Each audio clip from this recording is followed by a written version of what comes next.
আমন্ত্রণ সবাইকে বিশেষ আলোচনা কেমন বাংলাদেশের অনুষ্ঠানে সঙ্গে আছে আমি সৈয়দ আশিক রহমান। অনুষ্ঠানটি সম্প্রচার হচ্ছে সালাম স্টিলের সৌজন্যে। দর্শক, রাজধানী সহ সারা দেশেই আতঙ্কের নাম হয়ে দাঁড়িয়েছে কিশোর গ্যাং। খোদ পুলিশের প্রতিবেদন এবং গণমাধ্যমের অনুসন্ধানে ঢাকায় অন্তত ৮০টি এবং সারা দেশে ৩ শতাধিক কিশোর গ্যাংয়ের অস্তিত্ব পাওয়া গেছে, যার অধিকাংশই পরিচালিত হচ্ছে রাজনৈতিক বড় ভাইদের আশ্রয় প্রশ্রয়। পাড়া মহল্লায় আড্ডার ছলে তৈরি হওয়া এসব গ্যাং পরবর্তীতে পরিণত হচ্ছে ভয়ঙ্কর অপরাধী চক্রে। নামী কিশোর গ্যাং হলেও এইসব বাহিনীর বেশিরভাগ সদস্যের বয়স ১৮ বছরের বেশি। ইফটিজিং, চুরি, ছিনতাই, চাঁদাবাজি, মাদক ব্যবসা, ভাড়ায় জমি দখলের সহায়তা, ইন্টারনেট সংযোগ, ডিশ ব্যবসা, ময়লা বাণিজ্য নিয়ন্ত্রণ, হামলা, এলাকা আধিপত্য বিস্তার সহ নানান অপরাধে জড়িত এসব কিশোর গ্যাং। রাজনৈতিক সংঘাত সহ বিভিন্ন অপরাধ কাণ্ডে এসব কিশোর ব্যবহার হচ্ছে হাতিয়ার হিসাবে। ডিএমপির সূত্র বলছে ২০২৩ সালে রাজধানীতে যত খুন হয়েছে তার অন্তত ২৫টি কিশোর গ্যাং সংশ্লিষ্ট। ইফটিজিং এবং বিভিন্ন সামাজিক অপরাধের প্রতিবাদ করতে গিয়ে বেশ কয়েকজন নিহত হওয়ার ঘটনা ঘটেছে দেশে। বিশেষজ্ঞরা বলছেন, স্থানীয় রাজনৈতিক শক্তি কিংবা প্রভাবশালীদের ছত্রছায়ায় বেড়ে ওঠা এইসব কিশোর গ্যাং ঠুনকো কারণে এমন সব অপরাধ ঘটাচ্ছে যা পুরো সমাজ ব্যবস্থা এবং সামাজিক মূল্যবোধকে প্রশ্নবিদ্ধ করছে। সমাজ বিশ্লেষকরা বলছেন, একদিকে নৈতিক, পারিবারিক ও সামাজিক অবক্ষয়, অন্যদিকে সামাজিক প্রতিষ্ঠানগুলোর নিষ্ক্রিয়তা, সব মিলিয়ে কিশোর গ্যাংয়ের একটি অনুকূল পরিবেশ তৈরি হচ্ছে দেশে। ব্যস্ত পিতামাতার স্নেহবঞ্চিত, শিক্ষা প্রতিষ্ঠানে অবহেলা ও অবজ্ঞার শিকার, সামাজিকভাবে বঞ্চিত, এমনকি ধনী পরিবারের হতাশাগ্রস্ত সন্তানরা এসব কিশোর গ্যাংয়ের সদস্য হচ্ছে। এমন একটি চিত্রকে সামনে রেখে দর্শক, আজ আমাদের আলোচনার বিষয় কিশোর গ্যাং মুক্ত বাংলাদেশ চাই। আর এই বিষয়ে আলোচনার জন্য আজ আমাদের সঙ্গে স্টুডিওতে আছেন বাংলাদেশ পুলিশের অতিরিক্ত আইজিপি ও ডিএমপির অতিরিক্ত police commissioner doctor Khandaker Mohiduddin BPM bar, supreme court bar অ্যাসোসিয়েশনের সম্পাদক সিনিয়র অ্যাডভোকেট শাহ মঞ্জুরুল হক, ঢাকা বিশ্ববিদ্যালয়ের শিক্ষিকা ডক্টর রাশেদা রনক খান, অনলাইনে যুক্ত আছেন সিনিয়র সাংবাদিক জুলফিকার আলী মানিক, জাতীয় মানসিক স্বাস্থ্য ইনস্টিটিউটের সহযোগী অধ্যাপক ডক্টর হেলাল উদ্দিন এবং অভিনয় শিল্পী সঙ্গে সভাপতি আহসান হাবিব নাসিম। যাচ্ছি মূল আলোচনায়। জুলফিকার আলী মানিক, দেশের কিশোর গ্যাং রীতিমতো অপ্রতিরোধ্য হয়ে উঠেছে, এর কারণ কি বলে মনে করেন আপনি? এটার তো অনেকগুলো কারণ আপনি ভূমিকায় বলেই দিয়েছেন। এর মধ্যে একটা বড় কারণ হচ্ছে এই যে রাজনৈতিক একটা পৃষ্ঠপোষকতা আছে। কিশোর গ্যাং এরা তো ব্যবহৃত হয়, এরা তো মানে আমরা আমাদের রিপোর্টিং এর যে কাজ থেকে জানি বা আমরা নিজেরা তো সোসাইটির অংশ, তো এরা তো আসলে নানান ভাবে ব্যবহৃত হয় এবং ব্যবহৃত হয় পাড়ার বড় ভাই, তারা রাজনৈতিক ভাবে যারা প্রভাবশালী তারও উপরে বিভিন্ন রকমের অ্যাসাইনমেন্টে তারা যেমন ভাড়া খাটে। এবং এই কিশোর গ্যাংরা আপনারা মানে আমরা যেটা দেখি আর কি, যে এরা কিন্তু অনেকটা তাদের জীবনটাও কিন্তু এরকম ছন্ন ছাড়া, অর্থাৎ কারো হয়তো মা বাবার কোনো খোঁজ নাই, কারো হয়তো থাকলেও পরিবারের সাথে কোনো সম্পর্ক নাই। আবার এই গ্যাংয়ের মধ্যে, কিশোর গ্যাংয়ের মধ্যে কিন্তু একেবারে যে সবই ছন্ন ছাড়া তা না। অনেক পরিবারের অনেক কিশোর সন্তান আছে যারা চলে গেছে নানান সঙ্গ দোষের কারণে বা নানান একটি ঘটনার পরিক্রমায়।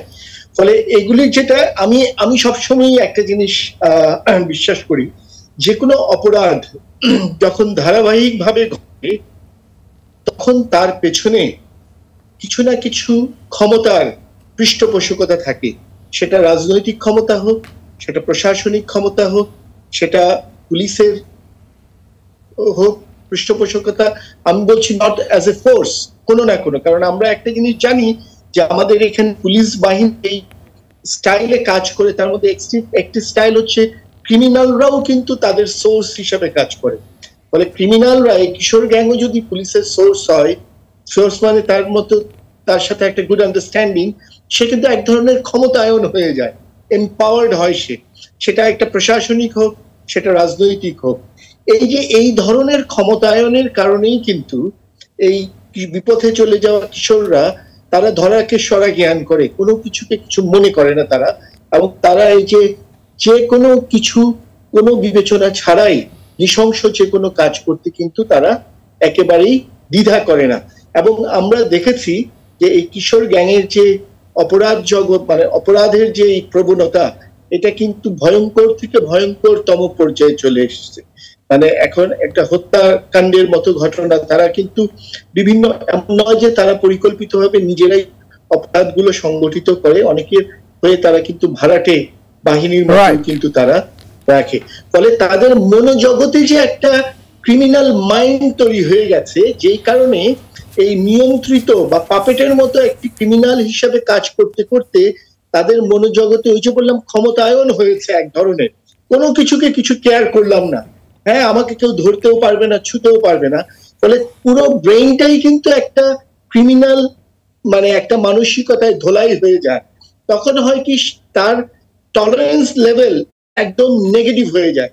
ফলে দেখবেন যে তাদের সাথে তখন কেউ যদি তার মতের বিরুদ্ধে সুন্দর করেও দুটো কথা বলে, সে কিন্তু খুবই একটা অধ্যত্বপূর্ণ বা অ্যাগ্রেসিভ একটা বিহেভিয়ার করে। ফলে যে কারণে হয়েছে কি তখন তার মধ্যে হিতাহিত জ্ঞান শূন্য ব্যাপারটা চলে আসে। ফলে তার ওই তাকে কেউ আর ভালো কিছু বলে তাকে আর ফেরানোর সুযোগ তৈরি হয় না। ওই জায়গায় হচ্ছে গিয়ে আপনার তার মনস্তাত্ত্বিক জগতের যে চিকিৎসা, সেই চিকিৎসাটার প্রয়োজন হয়, যেটা রাষ্ট্র এবং সমাজের দায়িত্ব। আমি একটা জিনিস বিশ্বাস করি যে আমাদের পরিবার, সমাজ এবং রাষ্ট্রের প্রত্যেকটি কাঠামোর মধ্যে কিন্তু কিছু উদারনৈতিক দৃষ্টিভঙ্গির প্রয়োজন আমাদের এই সন্তানদেরকে বা কিশোরদেরকে এই পথে যাওয়া থেকে বিরত রাখার জন্য। অর্থাৎ তাদের মনোজগৎটাকেও কিন্তু বুঝতে হবে মা বাবার, তাদের মনোজগৎকে বুঝতে হবে সমাজের, শিক্ষকদের, শিক্ষা প্রতিষ্ঠানের, এমনকি রাজনীতি যারা করেন, দেশ চালান বা যারা বিভিন্ন প্রশাসন চালান, এই কিশোরদের মনোজগৎটাকে যদি না বোঝা যায়, কারণ মনে রাখতে হবে সমাজ কিন্তু অনেক পাল্টে গেছে। আমরা যখন কিশোর ছিলাম সেই সমাজ আর আজকে সমাজের মধ্যে। জি ধন্যবাদ ডক্টর রাশেদা রনক খান। কিশোররা কেন গ্যাং তৈরি করছে কিংবা এই কিশোর গ্যাং গড়ে তোলার সুযোগ পাচ্ছে কিভাবে, এই সমাজতান্ত্রিক কিংবা মনস্তাত্ত্বিক ব্যাখ্যাটা যদি আপনি বলেন। ধন্যবাদ। কিশোররা আসলে কিশোর বয়সটাই তো আসলে খুবই সেন্সিটিভ একটা বয়স, তাদের বয়সন্ধিকাল তারা পার করছে, তাদের বিভিন্ন ধরনের শারীরিক এবং মানসিক দুই দিক থেকেই তারা কিন্তু একটা জার্নির মধ্য দিয়ে যাচ্ছে, যে জার্নিটা তারা আগে যায়নি। এবং যেমন ধরেন এখন আমরা যে বয়সে আছি বা তরুণ বয়সে মানুষ একে অপরের সাথে অনেক কিছু শেয়ার করে, কিশোর বয়সে কিন্তু তারা শেয়ারিংটাও জানে না। কারণ ছোটবেলায় তো শেয়ারিং মার সাথে যতটুকু করেছে সেটা এক ধরনের, কিন্তু যখন কিশোর হচ্ছে, যখন একটু ভিন্ন বাইরে বের হচ্ছে, ভিন্ন জগতের সাথে মিশছে, আবার নিজের জগতের ভেতরে অনেক পরিবর্তন আসছে শারীরিক এবং মানসিক, সেগুলো সে কারোর সাথে শেয়ার করতে পারছে না। ফলে সে নিজে নিজে একটা সিদ্ধান্ত নিয়ে ফেলে সে আসলে কি করবে। এই সিদ্ধান্ত গ্রহণে পরিবার আসলে কতটা ভূমিকা রাখতে পারে, পরিবারের আমাদের যে বাঙালি মধ্যবিত্ত নিম্ন মধ্যবিত্ত ঘরানার যে মতাদর্শিক জায়গাটা, সেটা আসলে কতটা সাহায্য করে একটা কিশোরকে তার এই ডিসিশন মেকিংয়ের ক্ষেত্রে, সে কি করবে, তার কি করা দরকার, তার কি ধরনের চালচলন হবে, সে কি চুল কালার করবে, না সে চুল লম্বা রাখবে, না ছোট রাখবে। ছোট রাখতে বাবা মা বললে তার আবার পছন্দ হচ্ছে না, কারণ বাবা মা তো কোয়ালিটি টাইম হয়তো দিতে পারছে না, কারণ এখনকার বাবা মারা অনেক ব্যস্ত থাকেন, হয় প্রফেশনাল কারণে ব্যস্ত থাকেন, অথবা ঘরে থাকলেও দেখা যাচ্ছে যে ডিভাইসের কারণে তার ব্যস্ততা থাকে, তাদের ব্যস্ততা থাকে। আবার ছেলে মেয়েও এখন ডিভাইসের কারণে একটা বয়সের পরে ডিভাইস পেয়ে যাচ্ছে। একটা বয়স কি, এখন তো জন্মের পর থেকেই ডিভাইস বাচ্চাদের হাতে তুলে দেওয়া হয়। খাওয়াতে গেলে বাবা মা মনে করেন যে ডিভাইস দিলে তাড়াতাড়ি খেয়ে ফেলবে। আপনি মা কোনো কাজে আছেন বা বাবা কোনো কাজে আছেন, মনে করেন ডিভাইস হাতে দিয়ে রাখলে তাহলে বাচ্চাটা আমাকে ডিস্টার্ব করবে না। এই যে ডিভাইস নির্ভর একটা সমাজ তৈরি হচ্ছে, এটা পরিবারের তো সবচেয়ে বেশি হচ্ছে। ফলে এই কিশোরের পক্ষে সম্ভব হয় না একটা রাইট ডিসিশন নেওয়ার, যে কার সাথে সে মিশবে, কি ধরনের কাজের সাথে যুক্ত হবে বাইরে, কোথায় সে কথা বলবে, কোথায় সে কথা বলবে না। সে নির্ধারিত, তার ডিসিশনগুলো নির্ধারিত হচ্ছে বাইরের পক্ষ দ্বারা। কিন্তু কারা, এক হচ্ছে প্রথমত ডিভাইসে ইউটিউবে বা বিভিন্ন টিকটক এখন যেগুলো এসছে, এগুলো কি বলছে সেটা তাকে প্রভাবিত করছে। কারণ সারাক্ষণ তো হিউম্যান রিলেশনশিপ তো তাদের নাই, তাদের রিলেশনশিপ হয়ে গেছে ডিভাইসের সাথে। সো ডিভাইস কি বলছে, ডিভাইস তাকে কি মেসেজ দিচ্ছে, সেটাই কিন্তু সে মনোজগতে প্রবেশ করাচ্ছে। এটা একটা বিষয়। আবার বাইরে যখন মিশছে, কার সাথে মিশছে তারাও একটা প্রভাব রাখছে। ফলে দেখেন আপনি তার মনোজগতে যে পরিবারের ধারণা, আমরা যে পরিবারের ধারণা পেয়ে এসছি, সেটা তার ভেতরে আর জায়গা, স্পেসই নাই। আচ্ছা, তারপরে হচ্ছে এটা গেল পরিবারের বিষয়। রাষ্ট্র বা শহরের যে মানে আমাদের সিস্টেমটা যেটা দাঁড়িয়েছে, খেলার মাঠ সেরকম নাই। হ্যাঁ, আপনি আপনার নিরাপত্তা নাই যে আপনি পাশের ফ্ল্যাটে বাচ্চাটাকে, ছেলে বাচ্চা হোক মেয়ে বাচ্চা হোক, যে তাকে খেলতে পাঠাবেন। কারণ সে খেলতে গেলে যে সে কোনো ধরনের শিক্ষা ব্যবস্থাকেও অনেকেই দোষারোপ করছেন যে স্কুলে যে আটকে রাখার যে জায়গাটা, কারণ এই কিশোর গ্যাংয়ের অনেকেই দেখা যাচ্ছে যে নিয়মিত স্কুলে যায় না, তারা স্কুলে যাচ্ছেন এবং স্কুলে অনেক ক্ষেত্রেই পড়ার চাপ নেই, কিংবা তাদেরকে সেই প্রাইভেট টিচারের কাছে যাওয়ার একটি জায়গা তৈরি হচ্ছে যে না ক্লাসে না করলে অসুবিধা নেই, প্রাইভেটে পড়ে ফেলা যাচ্ছে হবে। এবং আপনি অবাক হবেন, ইংলিশ মিডিয়ামে কিন্তু একটা পর্যায়ে গিয়ে বাচ্চারা স্কুলেও যাওয়া লাগে না, প্রাইভেট টিউটর দিয়েই নাকি হয়ে যাচ্ছে। তাহলে এখন বাংলা মিডিয়ামও আছে সেটা, তাহলে আপনি স্কুলিংটা কেন, মানে আমরা যে এই যে স্কুলে পড়ে আসলাম যেরকমই হোক, স্কুলের তো একটা স্কুলিং আছে, সেই স্কুলিংটা তো হচ্ছে না। শুধু স্কুলের না, আপনি ধরেন ধানমন্ডিতে কয়েকটা মাঠ ছিল না যখন মানুষজন, মানে আমাদের সময়ে দেখা যেত। এখন কি হচ্ছে, এখন ধানমন্ডি মাঠগুলো কি হয়ে গেছে, একদমই গেটেড কমিউনিটির হয়ে গেছে। অর্থাৎ আপনাকে ধানমন্ডিতে বাড়ি থাকতে হবে এবং আপনি ওই ক্লাবের মেম্বার হতে হবে, তাহলে আপনি ঢুকতে পারবেন। তাহলে যে ক্লাব সংস্কৃতি, কিন্তু খেলার মাঠ তো ক্লাব সংস্কৃতি হওয়ার কথা না, শিশু তো সব শিশু ঢুকবে। হ্যাঁ, যেমন কি একজন গার্ডিয়ান আমাকে বলছিলেন যে সুলতানা কামাল কমপ্লেক্সের যে মাঠটা আছে, এই মাঠটাতে তার বাচ্চাকে নিয়ে সাইকেল বা খেলতে গিয়েছিল, তারা বলেছে যে আগে মেম্বার হন বা কিছু হন। এখন সুলতানা কামাল কমপ্লেক্স তো একটা, কেন এটাতে মেম্বার হওয়ার ব্যাপার থাকবে, মাঠটা ব্যবহারের জন্য কেন ব্যবহার হতো, একটা ছোট বাচ্চা সে কি খেলার, মানে এগুলো সবকিছুর অভিজ্ঞতা পড়েছে আসলে। এই যে মানে এই কিশোর গ্যাং সৃষ্টির পিছনে এগুলো অন্যতম কারণ। এবং যেটা বলছিল বা যেটা সবচেয়ে বেশি বাবা মাদের গুরুত্বপূর্ণভাবে লক্ষ্য রাখা উচিত, সেটা হচ্ছে বাইরের যে হাতছানি, যে আলোচনাটা আমি শুরু করেছিলাম, বাইরের হাতছানিটা কিন্তু ভালো কিছু না। যেটা থেকেই আমরা দেখি যে কাউন্সিলর পর্যায়ের বা রাজনৈতিক নেতারা, যারা সবাই না, যারা এই কিশোর গ্যাংকে কাজে লাগিয়ে টাকা তুলেন, চাঁদাবাজি করেন বা খারাপ তাদের শত্রু পক্ষকে নিধন করেন, তারা কিন্তু তাকে টানছে বিভিন্ন রকম ইয়ে দিয়ে, প্রণোদনা বা বিভিন্ন রকম অফার দিয়ে তাকে টানছে।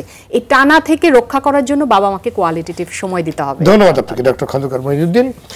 দেশে আসলে কি পরিমাণ কিশোর গ্যাং আছে, আর তারা কি ধরনের অপরাধে জড়াচ্ছে, কেন তারা এই কিশোর গ্যাং তৈরি করছে, এর পেছনে কারা মদত দিচ্ছে, এর পরিসংখ্যান কি আপনাদের কাছে আছে, মানে বিস্তারিত ফাইন্ডিংস আপনাদের কাছে আছে কিনা? ধন্যবাদ। আপনি আসলে যে জিনিসগুলো জানতে চেয়েছেন এগুলো সবগুলো বলতে গেলে অবশ্য সময় লাগবে, তারপর আমি চেষ্টা করব। প্রথমত ঢাকা মেট্রোপলিটন এরিয়াতে আমাদের রিপোর্টের ছিল 34 এটি তো আসলে সুসংগঠিত নয়, কখনো ভেঙে যায় আবার কখনো আবার নতুন করে সংগঠিত হয়। এটি হলো ঢাকা মেট্রোপলিটন এলাকা। সারা বাংলাদেশে যে আমাদের অ্যালার্মিং জায়গাটার জন্য কেউ একটি মামলা হয়েছে দেখেছি বয়স বেশি, এমন আমাদের 41 বছর বয়সে পাওয়া গেছে যে মানে who also belongs one of the groups, Kishore gang. তো সেই কারণে এগুলো তো অনেকগুলো কারণ আছে, যে একটা কমপ্লেক্স বলা যায় যে এনভায়রনমেন্ট, সোশিও এনভায়রনমেন্ট কিন্তু ওখানে ক্রিয়েটেড হয়, যে কারণে এটা হয়। তো এখন সারা বাংলাদেশে কখনো কখনো বলা হয় 200, কখনো 250, বা আপনি একটু আগে বলছিলেন 300, হতেও পারে 300, নট আনলাইকলি এক্সাক্ট নাম্বারটি। এখন এদের ব্যাপারে যে কাজ চলছে, আমরা ঢাকা মহানগরে প্রথম কিন্তু 2017 সালে প্রথম এটি উত্তরাতে একটি গ্যাংয়ের অস্তিত্ব খুঁজে পাওয়া যায়। মানে একটা মার্ডার কেসকে তদন্ত করতে গিয়ে দেখা যায় যে একটা সুসংগঠিত মানে জুভেনাইলস তারা এটার সাথে ইনভলভ। আর আমরা সাম্প্রতিক সময় আপনি বলছিলেন যে অনেক হত্যাকাণ্ডের সাথে তারা, এখন আসলে হয় কি, এই যাদের কথা বলা হচ্ছে কিশোর বা যুবক, যারা সোসাইটিতে আমরা বলছি 15 থেকে আমাদের বলা যায় 29 বছর বয়স পর্যন্ত যারা আছে, এটি কিন্তু মোটামুটি 27 থেকে 28% আমাদের এখানে, যদি আমাদের 17 কোটি মানুষের ধরি, so it's a huge number. এখন এই গ্রুপটা তো আসলে অনেকগুলো, খণ্ডিতভাবে আলোচনা করা কঠিন। যে এদের যে গ্রুমিংটা কীরকম হওয়ার কথা ছিল, ফার্স্ট কোয়েশ্চেন, যে আমাদের একটা বাচ্চার লাইভলিহুড কীরকম হবে, সে বেড়ে উঠবে কীভাবে, শিক্ষার পথে স্কুলিং কোথায়, তারপরে তার গ্র্যাজুয়েশন কোথায় হবে, তারপর সে কীভাবে যাবে। আপনি যদি এটা একটি মডেল, যদি আমরা আইডিয়াল একটা সিচুয়েশন, জাপান না হোক, একটা মোটামুটি মালয়েশিয়া বা আমাদের এশিয়ান কোনো একটা কান্ট্রিকে ধরেন, যারা মডারেট একটা জায়গাতে আছে, তাহলেই কিন্তু আপনি দেখবেন যে সেগুলোর জায়গায় কোন জায়গায় আমরা পিছিয়ে আছি, বা আমাদের বিচ্যুতির জায়গাগুলো, যেটি বলছিলেন আমার সহ আলোচক, যে একটি বাচ্চার জন্য তো বেড়ে ওঠার জন্য শিক্ষা তো মানে শুধু পাঠ্যপুস্তক নয়, শিক্ষা মানে তো খেলা, শিক্ষা মানে তো ডিবেট, শিক্ষা মানে তো কালচারাল প্রোগ্রাম, শিক্ষা মানে আর্টস, শিক্ষা সব কিছু, শিক্ষা পারিবারিক সামাজিক সব কিছু। কিন্তু আমরা এদেরকে কিছু বইয়ের কথা বলে তুলে রাখছি আপনার কনফাইন্ড এরিয়ার মধ্যে, এবং একটা আইডিয়াল যে সিচুয়েশনটা আমাদের ইনশিওর করার কথা, তার পরিবার থেকে শুরু করে একেবারে রাষ্ট্র পর্যন্ত, এটা অনেকগুলো জায়গা, তো তার শিক্ষা প্রতিষ্ঠান, তার সমাজ, তার আত্মীয় স্বজন, তাদের ধর্মীয় জায়গা, তারপরে আমরা যদি রাষ্ট্রের কথা বলি, তাদের কোন জায়গাটা আমাদের ঘাটতি আছে সেটি দেখা দরকার। কারণ আইডিয়াল সিচুয়েশন যখন না দিবেন তখনই কিন্তু তারা তাদের নিজস্ব মনোজগতে কাজ করবে, আর নিজস্ব মনোজগতে যখন কাজ করবে তখনই কিন্তু তাদের মধ্যে ফ্যান্টাসি এমনকি ফ্যানাটিজমও আসতে পারে, নট আনলাইকলি। এবং যেটি কোনো কোনো ক্ষেত্রে কিন্তু দেখা যায় যে বসে বসে তাদের কল্পনার জগৎ বিস্তৃত হচ্ছে হয়তো এমন জায়গায় যেটি টোটালটাই ইউটোপিয়ান, অথবা একেবারেই বাস্তবের সাথে কোনো সম্পর্ক নেই। এবং সেই জায়গায় গিয়ে তারা হয়তো এক জায়গায় আমরা এও দেখে যে কেউ হিজরতে চলে গেছে, ভালো ফ্যামিলির ছেলে, ওর হয়তো কোনো একটা জায়গায় চলে আইসোলেটেড হয়ে গেছে, সে ফ্যামিলিকে আর ওন করে না, তার শিক্ষা প্রতিষ্ঠান তাকে ধরে রাখতে পারেনি। অপরাধের জায়গায় সমাজে যারা আছে ব্যবহার করতে কে কাকে না চায়, এটা তো পৃথিবীর মানে মনুষ্য নীতিই তো তাই। প্রত্যেকেই কে না চায় যে আমি আর একজনকে ব্যবহার করব। আপনি ইউএসএ কাকে ব্যবহার, একটা রাষ্ট্রকে ব্যবহার করছেন এখন কোন রাষ্ট্রকে ব্যবহার করা, সেই নীতিকে আপনি কিভাবে ম্যানেজমেন্টে যাবেন, দ্যাট ইজ দ্য কোয়েশ্চেন। এই ম্যানেজমেন্টের দায়িত্ব তো কেউ না কেউ আছে, অবশ্যই কেউ না কেউ আছে, প্রতিটি জায়গাতে আছে। এবং সর্বোচ্চ লেভেলে রাষ্ট্র আছে, তার আগে সরকার আছে, তারপরে আমাদের প্রশাসন আছে, শিক্ষা প্রতিষ্ঠান আছে, পরিবার আছে, ধর্মীয় প্রতিষ্ঠান আছে, ওন কমিউনিটি আছে, ফ্যামিলি আছে, আরও অনেক জায়গা থাকতে পারে। কিশোর গ্যাং যেন তৈরি না হয়, তাদেরকে যেন এই যে অভিযোগগুলো আছে যে সকল বড় ভাইরা তাদের সুবিধার জন্য তাদেরকে বিভিন্নভাবে প্রলুব্ধ করে তাদেরকে ব্যবহার করছে, তাদেরকে বলছে তুই ওখানে যা, ওইটা করলে পরে পয়সা পাবি, তোকে আমি পয়সা দিব, ওখান থেকে টাকা তুলে নিয়ে আয়, তাদের ক্ষমতার যে চর্চা করছে, ওই জায়গাগুলোকে কিভাবে বন্ধ করা যায় সেগুলো নিয়ে আমি আপনার কাছে আবার। আপনি আইডিয়াল সিচুয়েশন যদি করে রাখেন, ওরা ওই স্পেসই পাবে না ওদেরকে ইনভাইট করা। ধন্যবাদ আপনাকে অধ্যাপক ডক্টর হেলাল উদ্দিন। বলা হচ্ছে ফেসবুক, ইউটিউব, টিকটক, লাইকের মতো সামাজিক যোগাযোগ মাধ্যমগুলোর বিকাশের সঙ্গে সঙ্গে কিশোর গ্যাংগুলোর অপরাধের ধরন পরিবর্তন এসছে। আপনার বিশ্লেষণ শুনতে চাই। জি অবশ্যই, আপনাকে ধন্যবাদ। এবং এই যে ফেসবুক, লাইকি, টিকটক, এবং আমি সাথে একটু সংযুক্ত করব, সেটা হচ্ছে ওটিটি প্ল্যাটফর্ম। এই বিষয়গুলোতে যেই ধরনের কন্টেন্ট গুলো দেখানো হয় সেটা কিন্তু আমরা বলি অবজারভেশনাল লার্নিং, এবং এই অবজারভেশনাল লার্নিং থেকে কিন্তু কিশোররা অপরাধের সাথে যুক্ত হচ্ছে। এবং এটি কিন্তু বিভিন্ন গবেষণায় প্রমাণিত হয়েছে, যারা এই ধরনের অ্যাগ্রেসিভ কন্টেন্ট গুলো বেশি দেখে তাদের ভিতরে কিন্তু একটা অ্যাগ্রেশন তৈরি হতে পারে। এবং আমরা বলবো যে, আমি প্রথমে ধন্যবাদ দিচ্ছি যে আমাদের সম্মানিত অতিরিক্ত আইজিপি মহোদয়, উনি যে কথাটি বলেছেন, আমি এটি কিন্তু আসলে ওনাদের ফোর্স থেকে আমরা খুবই কম শুনি, যে আসলে এই জায়গাটিতে কিন্তু পুলিশিং এর জায়গা বা পুলিশিং এর ভূমিকা কিন্তু খুব কম। আমরা বলবো পুলিশিং যদি এখানে খুব বেশি ভূমিকা পালন করতে থাকে, তাহলে কিন্তু কিশোর গ্যাংকে আমরা বলবো যে আরো বিস্তৃত করার সুযোগ তৈরি করা হবে। তার চাইতে বরং আমাদের পরিবারের ধরন, সামাজিক সোশ্যাল লার্নিং, সেটা খুব গুরুত্বপূর্ণ। সমাজে যারা ভাই হিসেবে পরিচিত, ভাই মানে হচ্ছে এক ধরনের গ্যাংস্টার ভাই, বা যাদের পত্র পত্রিকায়, মিডিয়ায় যাদের দুর্নীতি, যাদের নানান অনাচারের তথ্য আমরা প্রতিনিয়ত দেখতে পাই, বিয়ে বাড়িতে আমরা দেখতে পাই, সামাজিক অনুষ্ঠানে ভাইদেরকে ঘিরে একটা বড় একটা ভিড় থাকে, এবং তাদের সাথে ছবি তোলার একটা ভিড় থাকে, তাদেরকে সবার সামনে নিয়ে বসানোর একটা ভিড় থাকে, এবং সেখানে সৎ মানুষ, ভালো মানুষেরা প্রান্তিক হয়ে যায়। তারা কিন্তু স্কুলের সভাপতি হয়, সোসাইটিতে তারা স্কুলের সভাপতিও কিন্তু তারাই হয়, তাদের স্কুলের সভাপতি হয়, স্কুলে প্রধান অতিথি হয়, স্কুলে বিশেষ অতিথি হয়। ফলে যখন একটি কিশোর দেখে রাস্তায় চলার সময়, আমি আজকের উদাহরণটা দিতে চাই, সকালের উদাহরণই আমি আমার ব্যক্তিগত জীবনের উদাহরণ দিতে চাই। রাস্তায় চলার সময় যখন দেখে 7টি গাড়ি বহন নিয়ে, বেসরকারি কোন মানে সিকিউরিটি নিয়ে তার নিজের দেহরক্ষীর একটি গাড়ি বহর চলছে, ট্রাফিক তাদের থামাচ্ছে না, সেটি কোনো সরকারি কর্মকর্তা নন, তারা সমাজের এরকম ভাই বলে পরিচিত, তখন কিন্তু শিশু কিশোর এটি দেখে কিন্তু এক ধরনের অনুপ্রাণিত হন। তাদের মধ্যে একটা রবিনহুড মরালিটি তৈরি হয়, তারা মনে করে এভাবেই বোধহয় সামনে এগিয়ে যাওয়া যায়, সেখানে আমার নৈতিকতার চর্চার জায়গাটার গুরুত্বটা তাদের কাছে কমে যায়। এটি আমি বলবো। আর আরেকটি জিনিস আমি আরেকবার উল্লেখ করতে চাই, যেটি হচ্ছে যোগাযোগ মাধ্যমের মধ্যে সামাজিক যোগাযোগ মাধ্যম একটি বিষয়, কিন্তু সাম্প্রতিক সময় আমাদের কাছে যেই আমরা ক্লায়েন্ট গুলো পাই, বা যে রোগী বা যে কিশোরদেরকে পাই, তাদের একটা বড় অংশ কিন্তু এই ওটিটি প্ল্যাটফর্ম অথবা দেশি বিদেশি মুভি দ্বারা অনুপ্রাণিত হয়ে নানান ধরনের অপরাধগুলো করছে। ফলে এটিকে কিভাবে আমরা একটা আইডিয়াল শেপে আনতে পারি, সেটির কিন্তু ভাবনা আমাদের করতে হবে। ধন্যবাদ। ধন্যবাদ আপনাকে অ্যাডভোকেট শামুজুল হক। কিশোর গ্যাংয়ের কর্মকাণ্ডের বিরুদ্ধে কেউ প্রতিবাদ করার সাহসও পাচ্ছে না, কারণ প্রতিবাদ করে আক্রমণের শিকার হচ্ছে, মেয়েকে ইপটিজিং করার প্রতিবাদ করে বাবাকে খুন হতে হয়েছে, বোনের উত্ত্যক্তকারীদের হাতে ভাই খুন হয়েছে, এবং অহরহ এই ঘটনাগুলো ঘটছে। এটাকে আপনি কিভাবে দেখছেন? আমি যেটা চিহ্নিত করবো এই জায়গাটায়, যে আসলে আমাদের ইকোনমিক ডেভেলপমেন্ট এবং সোশ্যাল যে স্ট্রাকচার পরিবর্তনটা হয়েছে গত 20-25 বছরে, আমরা মনে হয় এবং আমাদের যে অনলাইন ভিত্তিক ওটিটি বলেন, ফেসবুক বলেন, লাইকি বলেন, টিকটক বলেন, সব মিলিয়ে আমরা এখন একটা যে জায়গাটায় আছি, আমরা মনে হয় একটু ব্যালেন্সের জায়গাটা তৈরি করতে ব্যর্থ হচ্ছি। এবং এইটা আমি প্রথম বলবো পারিবারিকভাবে যে ইকোনমিক ডেভেলপমেন্টের কারণে যেটা হয়েছে, আমাদের অতি বিত্তশালী একটা গ্রুপ তৈরি হয়েছে, যেভাবেই হোক। এখন এই যে একটা অতি বিত্তশালী শ্রেণী তৈরি হয়েছে, একটা মধ্যবিত্ত আর একটা মানে আমাদের ঢাকা শহরেই হয়তো আমি গুলশানে আসি, বাড্ডায় আরেকটা শ্রেণী তৈরি হয়েছে, বাড্ডা থেকে একটু দূরে যান আরেকটা শ্রেণী তৈরি হয়েছে, আমি ধানমন্ডি আছি, হাজারীবাগে আরেকটা শ্রেণী তৈরি হচ্ছে। এই যে দুইটার মিক্স, আপনি রবীন্দ্র সরোবরে যাবেন, ধানমন্ডির যে লোক পাবেন তার থেকে বেশি পাবেন মোহাম্মদপুর বা জিগাতলা থেকে আসছে। তো এই যে আপনার দেখবেন এই কিশোর গ্যাংটা কিন্তু তৈরি হচ্ছে, খুব বড় লোকের ছেলেরা কিন্তু ওখানে যাচ্ছে তা না, তারা অন্যভাবে লাইফস্টাইল লিভ করতেছে, তারা বিদেশ যায়, এটা করে ওটা করে। এই শ্রেণীটা কিন্তু তৈরি হচ্ছে, আমার যেটা মনে হয়, ভাই আরও ভালো বলতে পারবেন যেহেতু তারা আইন শৃঙ্খলা নিয়ে কাজ করেন, মানে অতি দরিদ্র নিম্ন মধ্যবিত্ত এই শ্রেণী থেকে কিন্তু এটা আসছে। কেন আসছে? এই ভাই যেটা বললেন যে আমরা এখন রবিনহুড স্টাইল, কারণ 18 বছর থেকে 27 বছর এটা কিন্তু মানুষের লাইফের একটা, ম্যাডাম যেটা বললেন যে খুব সন্দিগ্ধ লাইফ, সেন্সিটিভ সময়। আমি যদি আমার সেই লাইফটা দেখি, আমার যত স্বপ্ন ছিল সেটা কিন্তু এখন অনেক কারেকশন হয়ে একটা জায়গায় আসছে যে আমি ইচ্ছা করলে এখন সেটা হতে পারবো না, আমাকে অনেক চিন্তা করে এগোতে হচ্ছে। কিন্তু তার স্বপ্নে কিন্তু এটা নেই। সে কোনটা দেখতেছে? সে দেখতেছে যেটা রাতারাতি অনেক টাকার মালিক হওয়া যায়, এরকম দামি গাড়ি নিয়ে মোটরসাইকেল করা যায়, তাহলে এটা কিভাবে পাওয়া যাবে?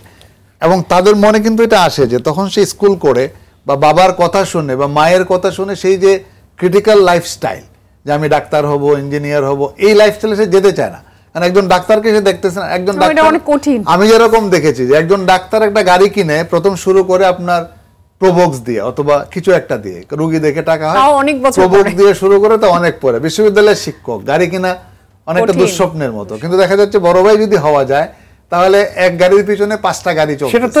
সেটা তো আসলে ইউনিভার্সিটি গুলোতেই দেখা যাচ্ছে। এখন তাহলে এটা কারেকশনের জায়গাটা কোথায়? আপনি যেটা বললেন যে বলা যাচ্ছে না। এখন ঢাকা শহরে ধরেন আমার পাশের ফ্ল্যাটে কে থাকে আমি জানি না।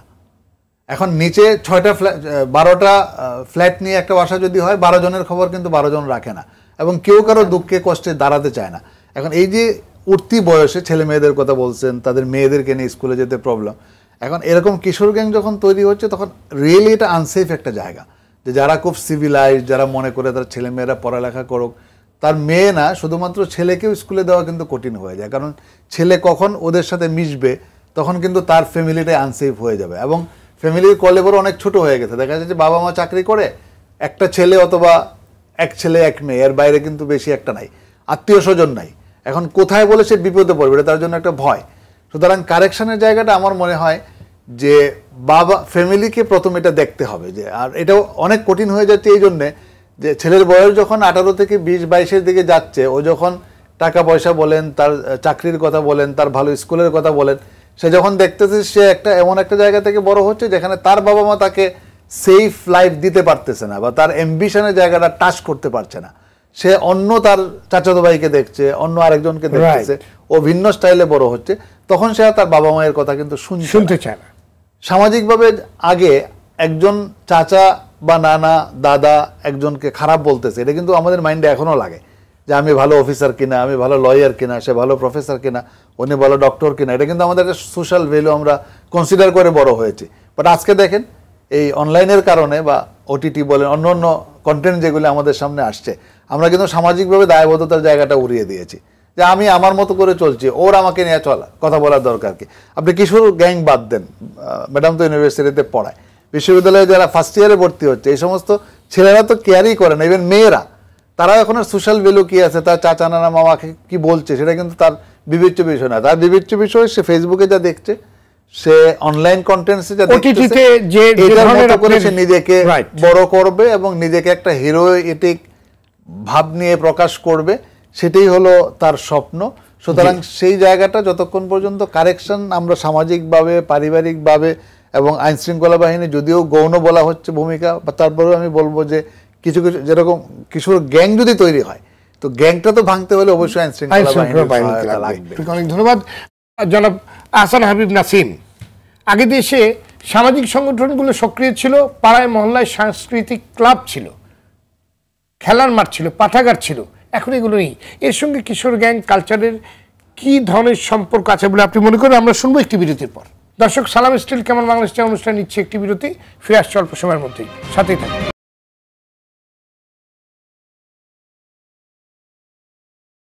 দর্শক, বিরতির পর আবারও স্বাগত কেমন বাংলাদেশ অনুষ্ঠানে, সঙ্গে আছে আমি সৈয়দ আশিক রহমান। আজ আমাদের আলোচনার বিষয় কিশোর গ্যাং মুক্ত বাংলাদেশ। অনুষ্ঠানটি সম্প্রচার হচ্ছে সালাম স্টিলের সৌজন্যে। জনাব নাসিম, আমার প্রশ্নটি বিরতির পূর্বে যেটা ছিল যে আগে দেশে সামাজিক সংগঠনগুলো সক্রিয় ছিল, পাড়া মহল্লায় ক্লাব ছিল, খেলার মাঠ ছিল, পাঠাগার ছিল, সাংস্কৃতিক অনেক অনুষ্ঠান হতো প্রতি পাড়া মহল্লায়। অনেক তরুণরা এগুলো সারা বছর কিন্তু এগুলো নিয়ে তারা প্ল্যান করতো যে পয়লা বৈশাখে আমরা কি করব, আমাদের সামনের মেলায় কি করব, কোথায় আমরা খেলার প্রতিযোগিতা কবে হবে। মানে এইগুলোর সাথে কিশোর গ্যাংয়ের যে কালচারটা তৈরি হচ্ছে তার সম্পর্কটা যদি আপনি বলেন। জি, ধন্যবাদ আশিক ভাই। এবং বিষয়টা খুবই চমৎকার যে আমাদের এখন তরুণ প্রজন্ম যারা বিশেষ করে যারা কিশোর, তারা আসলে কোন দিকে যাচ্ছে। আমাদের এখন সময়টা তো গত কয়েক বছরে বেশ পরিবর্তন ঘটেছে আমাদের আর্থসামাজিক জীবনযাপন এবং আমাদের ইন্টারনেটগত জীবনযাপন। এখন প্রত্যেকটা মানুষই যেমন মোবাইল ছাড়া বা সোশ্যাল মিডিয়ার অ্যাক্টিভিটিস ছাড়া যেমন চলতে পারে না, তেমনি মানুষ আবার একে আরেকজনের সান্নিধ্য চায়, সম্পৃক্ততা চায়। যে কারণে সেই সম্পৃক্ততা চাইতে গেলে অন্য আর 5 জন মানুষকে, তার সমবয়সী মানুষকে বা বিভিন্ন বয়সের মানুষকে দরকার। সেই সম্পৃক্ততা করতে যাওয়ার জন্য যে কালচারাল অ্যাক্টিভিটিস অনেক বেশি হতো, সেই জায়গাগুলো আসলেই একটু একটু করে কমেছে। যেই জনসংখ্যার ঘনবসতি আমাদের ঢাকা শহরে বা সারা বাংলাদেশে, তাতে করে যে মানে বিভিন্ন অঞ্চলে কালচারাল অ্যাক্টিভিটিস গুলো স্কুল, কলেজ এবং রাষ্ট্রীয়ভাবে বিভিন্নভাবে এই কালচারাল অনুষ্ঠানগুলো যত বেশি হবে তত বেশি কিশোরদের সম্পৃক্ততা এর ভেতরে ঢুকতে থাকবে। আসলে তো কিশোররা আনন্দ চায়, তাদের জীবনটা আনন্দময় হবে, তাদের পড়ালেখার পাশাপাশি তাদের জীবনটা অনেক রঙিন হবে, দ্রুততার সাথে সাফল্য পাওয়ার এক ধরনের প্রতিযোগিতার মধ্যে আছে। কিন্তু আমরা যেটা মনে করি যে তরুণ বয়সটা, কিশোরদের বয়সটাই হচ্ছে শিখবে, তার চর্চা করার সময়, তার সে আনন্দের সাথে অনেক কিছু শিখবে, চর্চা করবে, পড়ালেখার মধ্যে থাকবে, অথবা কেউ গান শিখলে গান শিখবে, অভিনয় শিখলে অভিনয় শিখবে, পেইন্টিং শিখলে পেইন্টিং শিখবে। মানে যে কাজটা করবে সেটা তার শেখার সময়। তো সেই শেখার উপরে আপনার যেই প্রভাবটা এখন আমাদের পড়ছে, আগে আমরা যদি অনেক আগের কথা চিন্তা করি সেটা মেলালে আসলে হবে না। যে যখন একমাত্র বাংলাদেশ টেলিভিশন ছিল এবং অন্য কিছু ছিল না, তখন আমাদের কালচারটা ছিল একরকমের। তারপরে যখন কালচারের উপরে কালচারের প্রভাব পড়তে পড়তে পড়তে পড়তে এমন একটা আর্থসামাজিক অবস্থা আমাদের হয়েছে, দৈনন্দিন জীবনযাপনের উপরে যেই পরিবর্তন ঘটেছে, সেইখানে আসলে ব্যাপক কর্মসূচি নেওয়ার প্রয়োজন। যে অর্থনৈতিক উন্নয়নের সাথে সাথে যদি সাংস্কৃতিক উন্নয়ন না আমরা কিন্তু অনেকগুলো ক্রাইমের রিপোর্টে দেখেছি। জি আসসালাম হাবিব, আমরা কিন্তু অনেকগুলো ক্রাইম রিপোর্টে দেখেছি যে আইনশৃঙ্খলা বাহিনী কাছ থেকে আমরা যেগুলো জেনেছি যে কোনো একটি ক্রাইম রিপোর্ট দেখে সেই অপরাধে উদ্বুদ্ধ হয়েছে, এমনকি আপনার পার্শ্ববর্তী কিছু সিরিয়াল দেখে তার উদ্বুদ্ধ হয়েছে, সেটাও কিন্তু এগুলোর একটি আপনার অভিঘাত হিসেবে বলা হচ্ছে। অবশ্যই অবশ্যই সেটা একটা প্রভাব পড়ছে। তো যেমন ধরেন আমাদের ছোট্ট একটা কাঁটাতারের বেড়া হলেও এপার বাংলা আর ওপার বাংলার কালচারের মধ্যে অবশ্যই একটা পার্থক্য আছে। যদিও আমরা বাঙালি, দুই পাশে বাঙালি, কিন্তু কালচারালি আপনার কিছুটা তফাৎ তো আছে। আমাদের এখানকার মূল শক্তি ছিল পারিবারিক বন্ধন।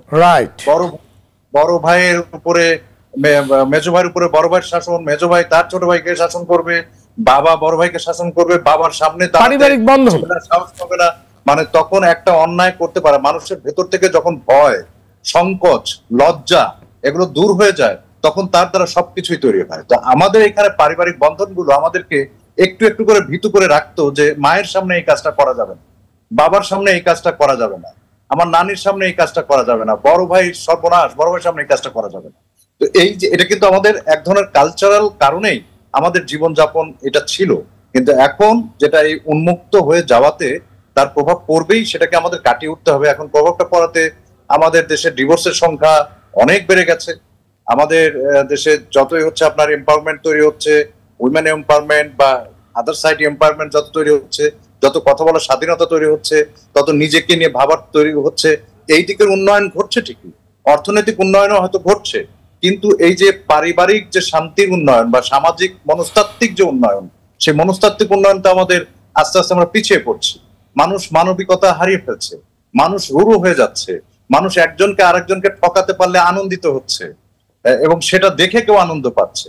তো এই জায়গাগুলো যে আমাদের এই পারের বাংলার সংস্কৃতির যেই মূল শক্তি ছিল পরিবারের পাশাপাশি যে সাংস্কৃতিক কর্মকাণ্ডগুলো সারা বছর ধরে হতো, আজকে সারা দেশে যাত্রা বন্ধ, আজকে সারা দেশে সার্কাস বন্ধ, আজকে সারা দেশের খেলাধুলার ইভেন্ট খুবই কম। এই জাতীয় ক্রিকেট টুর্নামেন্ট আর কয়েকটা ফুটবল টুর্নামেন্ট ছাড়া প্রত্যেকটা পাড়ায় মহল্লায় স্কুলে যে টুর্নামেন্ট গুলো হওয়া উচিত সেই টুর্নামেন্ট গুলো হচ্ছে না।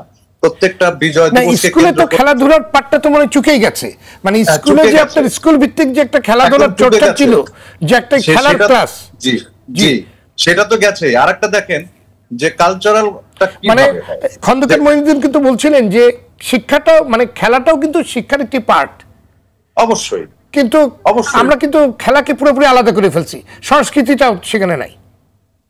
জি ওইটাই আমি যেটা বলছি যে দেখেন একটা বিজয় দিবসকে কেন্দ্র করে আমাদের 10টা দেশের দেশাত্মবোধক গান আমরা চর্চা করতাম এবং সেগুলো গাওয়া হলে দর্শক শুনতেন। 10টা দেশাত্মবোধক গান, একটা 21শে ফেব্রুয়ারি, বিজয় 16ই ডিসেম্বর, 26শে মার্চ, পহেলা বৈশাখ, এই যে আমাদের জাতীয় দিবসগুলো, সেই দিবসগুলোকে কেন্দ্র করে কালচারাল যত অনুষ্ঠান হতো তত দেশপ্রেমটা বাড়িয়ে তুলত যারা প্র্যাকটিস করতো এবং স্কুলে যারা শুনতো দেখতো। সেই দেশপ্রেমটা তো আমরা সেই দেশের প্রতি প্রেম ভালোবাসাটা তো আস্তে আস্তে আমাদের কমতে কমতে শূন্যের কোটায় চলে যাচ্ছে। সুতরাং যতই আত্মকেন্দ্রিক ভাবে আমরা জীবনযাপন করছি, সেইখানে তো এই কালচারাল প্রভাবটা আসলে খুবই জরুরি। আমার পরামর্শ আপনার এই অনুষ্ঠানের মাধ্যমে, যেহেতু আপনি এখানে একটা স্বপ্নের কথা শুনতে চান, বলতে চান যে কেমন বাংলাদেশ চাই, এটা তো আসলে আমাদের স্বপ্ন যে আমরা বাংলাদেশে এমন চাই। আমার কাছে যেটা মনে হয় যে আমাদের অর্থনৈতিক উন্নয়নের সাথে সাথে কালচারাল উন্নয়ন যদি না হয় তাহলে এই সমাজ ব্যবস্থা আমরাই আমাদের বিপদ ডেকে নিয়ে আসবো পরবর্তী প্রজন্মের জন্য।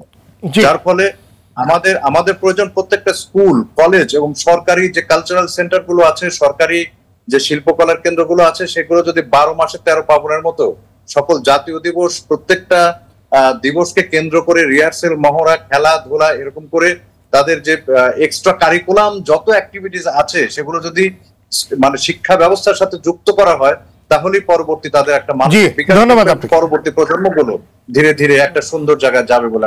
অনেক ধন্যবাদ জনাব জুলফিকার আলী মানিক। তথ্য বলছে ঢাকায় 80টি কিশোর গ্যাং আছে, যার 52টি পরিচালিত হচ্ছে স্থানীয় কাউন্সিলরদের প্রত্যক্ষ পরোক্ষ পৃষ্ঠপোষকতায়। এই ব্যাপারে আপনার বিশ্লেষণ এবং করণীয় শুনতে চাই।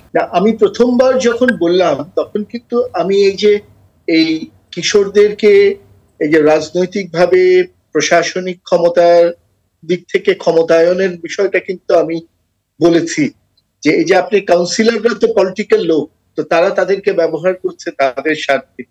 তো এই যে যেখানে যার কাছে ক্ষমতা আছে এবং টাকা আছে তারাই কিন্তু তার স্বার্থে। জুলফিকার আলী মানিক, আমরা তো দেখেছি বিভিন্ন ইউনিভার্সিটির ভিসি তারা পর্যন্ত তার নিজের কিছু ছেলে পেলে পোষে যাদেরকে সময় মতো তাকে যেন সাপোর্ট দিতে পারে কিংবা তারা তাকে যেন রক্ষা করতে পারে, আমরা তো সেটাও দেখেছি। না, অবশ্যই অবশ্যই। এই যে আমরা তো খালি পাড়ার কিশোর গ্যাং বলছি, আপনি এই যে বিশ্ববিদ্যালয়গুলোতে যে বাচ্চা কাচ্চারা পড়ে, আমরাও পড়েছি কত বছর বয়স থেকে, 18, 19, 20, 21, 22, 23, 24। তো সেখানে কি আমাদের অনেক এইরকম তরুণ ছাত্র ছাত্রীর জীবন নষ্ট করা হয়নি? সেই নষ্ট করার পেছনে কি রাজনীতি এবং সেখানে অনেক শিক্ষক বা এই যে এরকম নানান শিক্ষা প্রতিষ্ঠানের অনাচার হতাশার কারণ হয়নি? তো এটা কিন্তু একটা সামগ্রিক ব্যাপার, শুধু যে কাউন্সিলর ঢাকা শহরের তা না, সারা দেশে। এই জন্য আমি বলছি যে যেখানে যার যে কোনো রকমের ক্ষমতা আছে, কি রাজনৈতিক ক্ষমতা, প্রশাসনিক ক্ষমতা অথবা টাকার ক্ষমতা, সে ক্ষমতাটার যখন অপব্যবহার করার কথা ভাবে তখন সে কাকে কাকে অপব্যবহার করলে তার স্বার্থ হাসিল হবে সেই জিনিসটা সে চিন্তা করে। তখনই হচ্ছে গিয়ে এরকম তরুণ প্রজন্মের কিছু কিছু ছেলে মেয়ে নষ্ট হওয়া শুরু করে। ইংরেজিতে একটা শব্দ আছে প্যারেন্টিং, অর্থাৎ অভিভাবকত্ব। এই যে প্যারেন্টিং যে একটা একই সাথে বিজ্ঞান এবং একই সাথে এটা একটি আর্ট, সায়েন্স এন্ড আর্ট, এই ধারণাটি আমার ব্যক্তিগত অবজারভেশনে বাংলাদেশে অভিভাবকত্ব যে একটি বিজ্ঞান এবং একই সাথে একটি কলা, এটি কমপ্লিটলি অনুপস্থিত। আমরা মনে করি একটি সন্তান জন্ম দিলেই আমরা অভিভাবক হয়ে গেলাম। আমরা মনে করি আমার স্কুলের ক্লাসরুমে ছাত্র আসা মাত্রই আমি একজন শিক্ষক অভিভাবক হয়ে গিয়েছি। আমরা মনে করি আমি একজন নেতা হয়ে গেলেই আমি অভিভাবক হয়ে গিয়েছি। আমি মনে করি আমি দেশ চালানোর দায়িত্ব পেলে অভিভাবক হয়ে গিয়েছি, আমি মনে করি আমি প্রশাসনের একটি বড় পদে চলে গেলে আমি অভিভাবক হয়ে গিয়েছি। কিন্তু অভিভাবক আসলে কাকে বলে, কি অভিভাবকের আচার ব্যবহার কথাবার্তা, তার কাজ কর্ম কি হওয়া উচিত, এইটা কি আসলে আমরা অভিভাবকরা সত্যি সত্যি জানি না, বুঝি? আমি মনে করি অভিভাবকত্বের যে একটা এডুকেশন আমাদের সোসাইটিতে কোনো কালেই হয়নি। ইয়েস, যে সকল অভিভাবকরা শ্রদ্ধার পাত্র সেটা হচ্ছে তারা সেলফ টট, তারা সমাজ থেকে পরিবার থেকে নিজের জ্ঞান বুদ্ধি নিজের চিন্তার আলো দিয়ে তারা নিজেদেরকে একটি ভালো অভিভাবকে পরিণত করেছেন। কিন্তু সেটা হচ্ছে খুবই ব্যতিক্রম অভিভাবক। কিন্তু সামগ্রিকভাবে যদি সাধারণভাবে বলি, অভিভাবকত্বের যে ধারণা বা প্যারেন্টিং, এটি কমপ্লিটলি বাংলাদেশ নামক সমাজে এটি অনুপস্থিত। মা বাবারা জানে না সন্তানের সাথে কখন কোন কথাটা বলতে হয়, সন্তানের সামনে কোন আচার ব্যবহার করতে হয়, সন্তানকে কোনটা কখন বলতে হয় এবং না বলতে হয়, সো কি করতে হয়। এই যে অভিভাবক, এটা মা বাবারাও রাগ করতে পারেন। একইভাবে সব অভিভাবক, শিক্ষকরা জানেন না। একজন শিক্ষককে দেখে যদি আমি মনে করি যে এটাই হচ্ছে শিক্ষকের মডেল, অথচ শিক্ষক হচ্ছেন একজন নোংরা ব্যক্তি, তাইলে কিন্তু বাচ্চারা কিছুই শিখলো না, নোংরা কিছু শিখলো। একইভাবে সমাজের একজন নেতাকে যদি আমরা দেখে মনে করি যা এটাই নেতার মডেল এবং তাতে নেতাটা একজন নোংরা নেতা, ওইটাই কিন্তু তরুণরা শিখবে। যেমন আমি আপনাকে একটা ছোট্ট উদাহরণ দিই। গত 10-12 দিন আগে আমি একটা গ্রামের দোকানে বসেছিলাম, তো সেখানে গ্রামের লোকেরা গল্প করতেছে, মানে গ্রামের যারা একটু মানে সচেতন বলে কোট আনকোট সচেতন, একজন আরেকজনকে বলতেছে কয়েকটা ছেলের নাম বলে, এরা কিন্তু আসল নেতা না। বলে কেন তুই এটা বলতেছিস? ওরা ছোট ছোট দোকান থেকে চাঁদা তোলে, এই জন্য এরা আসল নেতা না। আরো কিছু নাম বলে বলতেছে ওরা হচ্ছে আসল নেতা। কেমনে আসল নেতা? ওরা বড় বড় গার্মেন্টস থেকে বড় বড় টাকার চাঁদা তোলে। বুঝছেন তো, আসল নেতা আর নকল নেতার মাপকাঠি হয়ে গেছে।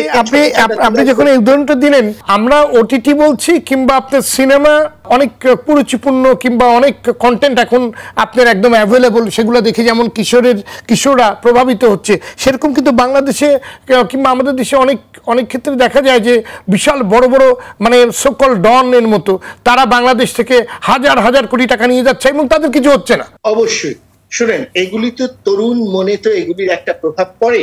কারণ হচ্ছে আমি আপনাকে একটু আগেও বলেছি, বর্তমান যে বাস্তবতা বাংলাদেশের, তাতে আমার দৃষ্টিভঙ্গিতে 3টা জিনিসের দাম আছে। একটা হচ্ছে টাকা, একটা হচ্ছে রাজনীতি, আর একটা হচ্ছে প্রশাসনিক ক্ষমতা। এর বাইরে কোনো কিছুর দাম নাই। এই যে জ্ঞান বিজ্ঞান সংস্কৃতি বলছেন না, পড়ালেখা, এগুলি আমার আপনার জীবনে কোনো অর্থবিত্ত তৈরি করবে না, এমনকি বাহবাও দিবে না কেউ। বলবে নিজের খেয়ে বনের মোষ তাড়াচ্ছে, জীবনে কোনো কাজে আসবে না। তাহলে কি কাজে আসবে? টাকা কাজে আসবে, রাজনৈতিক ক্ষমতা কাজে আসবে, প্রশাসনিক ক্ষমতা কাজে আসবে। এই ক্ষমতাগুলো কাজে লাগিয়েই যখন আপনি পাচার করবেন, যখন আপনি ওই যে কয়েকদিন আগে দুদকের চেয়ারম্যান বলেছেন ওনার তাকে দুঃখ লাগে দুর্নীতিবাজরা বড় বড় গাড়ি হাঁকিয়ে রাস্তা ধরে রাস্তায় চলে ঘুরে বেড়ায়, এটা ওনার মতো বয়স্ক লোকের দুঃখ লাগে। আর একটা তরুণ দেখে স্বপ্ন দেখবে আমি তো ওরকম একটা গাড়ি হাঁকায় যেতে চাই। গাড়ি হাঁকানোর উপায় কি? এরকম টাকা কামাইতে হবে। টাকা কামানো মানে কি? দুর্নীতি করো, লুটপাট করো। ফলে অন্যায়, শুনেন, অন্যায় অপরাধ এবং দুর্নীতি যেই সমাজে প্রশ্রয় পেতে পেতে অধিকারের পর্যায়ে চলে যায়, সেই সমাজে আপনি কিশোরদের যদি বিপথেও যায় তাকে দোষ দিতে পারবেন না। ফলে আমার এখানে আমি আপনাকে একটা জিনিস বলি, এই সমাজে অপরাধ অন্যায় এবং দুর্নীতি করাটাকে এখন মানুষ অধিকার মনে করে। কারণ এই অধিকার চর্চা করলেই তার জীবন সুন্দর হবে, এই অধিকার চর্চা না করলেই সে একটি কঠিন পরিশ্রমী বঞ্চনা সমৃদ্ধ জীবন পাবে। এই জীবন কেউ চায় না। ফলে সবাই ওই অধিকারটা বাস্তবায়ন করতে চায়। কিশোররাও বুঝতে পারছে এটাই তার অধিকার, এটা করলেই তার জীবন সুন্দর হবে, সে ধরা ছোঁয়ার বাইরে থাকতে পারবে। সো এইটা কিন্তু একটা ব্যাপক সমাজ সংস্কারের ব্যাপার। এটা একজন দুইজনের কাজ নয়, এটা কোনো পার্টিকুলার গোষ্ঠী বাহিনীরও কাজ নয়। এটার মূল দায়িত্বটা আসতে হবে একদম মাথা থেকে, রাজনীতি থেকে। অর্থাৎ আপনি আমি সমাজটাকে কিরকম গড়তে চাই। আপনি যেমন অর্থনৈতিক উন্নয়ন চান, আপনি জিডিপির প্রবৃদ্ধি চান, আপনি চান আপনার স্বাস্থ্যের শিক্ষার নানান সূচক টুচক ভালো হোক, তাহলে আমি জানতে চাই আমার সমাজের চেহারা কেমন হবে। এটা কি একটি উদার সমাজ হবে না রক্ষণশীল সমাজ হবে? এটা কি একটি দুর্নীতি পরায়ণ সমাজ হবে না একটি আপনার এই যে শুভ সুন্দর চিন্তার সমাজ হবে? এটা কি একটি সহনশীল সমাজ হবে নাকি অসহনশীল এই যে অধ্যত্বপূর্ণ সমাজ? সমাজের চেহারা কেমন হবে এইটা প্রতিষ্ঠা করার দায়িত্ব সরকারের। তারা যা প্রতিষ্ঠা করেছেন সমাজের চেহারা ঠিক তেমনই, তারা যদি পাল্টান সব পাল্টাবে। জি, অনেক ধন্যবাদ আপনাকে রাশেদ রানুক খান। ডক্টর খন্দকার মহিনুদ্দিন যে কথাটি ওনার লাস্ট বক্তব্যে বলেছেন, সেখানে বলা হচ্ছে শুধু পুলিশিং করে আসলে কিশোর গ্যাং কিংবা তাদেরকে ধরেই কিন্তু এটা সমাধান করা যাবে না। এবং জুলফিকার মানিক যেমনটি বললেন যে আসলে সমাজে যদি দেখা যায় যে অনেকে অনেক বড় বড় দুর্বৃত্তায়ন করে পার পেয়ে যাচ্ছে এবং অনেক দ্রুত টাকা পয়সার মালিক হচ্ছে, তাহলে এই কিশোরদের মধ্যে তো সেটা কাজ করবে যে আমিও তো যে কোনোভাবে টাকাটা, আমি বড় বড় গাড়ি হাঁকাতে চাই, আমি ঠিক সেভাবে আপনার মুখ ঘুরতে চাই, তাহলে তো আমার হয়ে যাচ্ছে। তো আসলে করণীয় কি আপনি যদি বলেন? অসম্ভব, মানে এক পক্ষের তো সম্ভবই নয়, কারণ এটা হচ্ছে সমাজের একটা বিস্ফোরা। তারা যেটা দেখছে, যে কথাটি আসলো, যারা দেখছে তারা তো সেটা হতে চায়, মানে কে না চায় স্বপ্ন দেখতে যে আমি রাতে বড় হয়ে যাব। হ্যাঁ, এখন কিশোরদের যেটা হচ্ছে, যেহেতু তাদের মানসিক বিকাশটা ওই পর্যায়ে চলে যায় নাই, ম্যাচুরিটি লেভেলটা আমাদের পর্যায়ে আসে নাই, ফলে ওরা শর্টকাট পথটা চায়। হ্যাঁ, ইভেন আমাদের লেভেলেও, আমাদের বয়স হয়ে গেছে এরকম মানুষজনও কিন্তু চায় যে খুব দ্রুত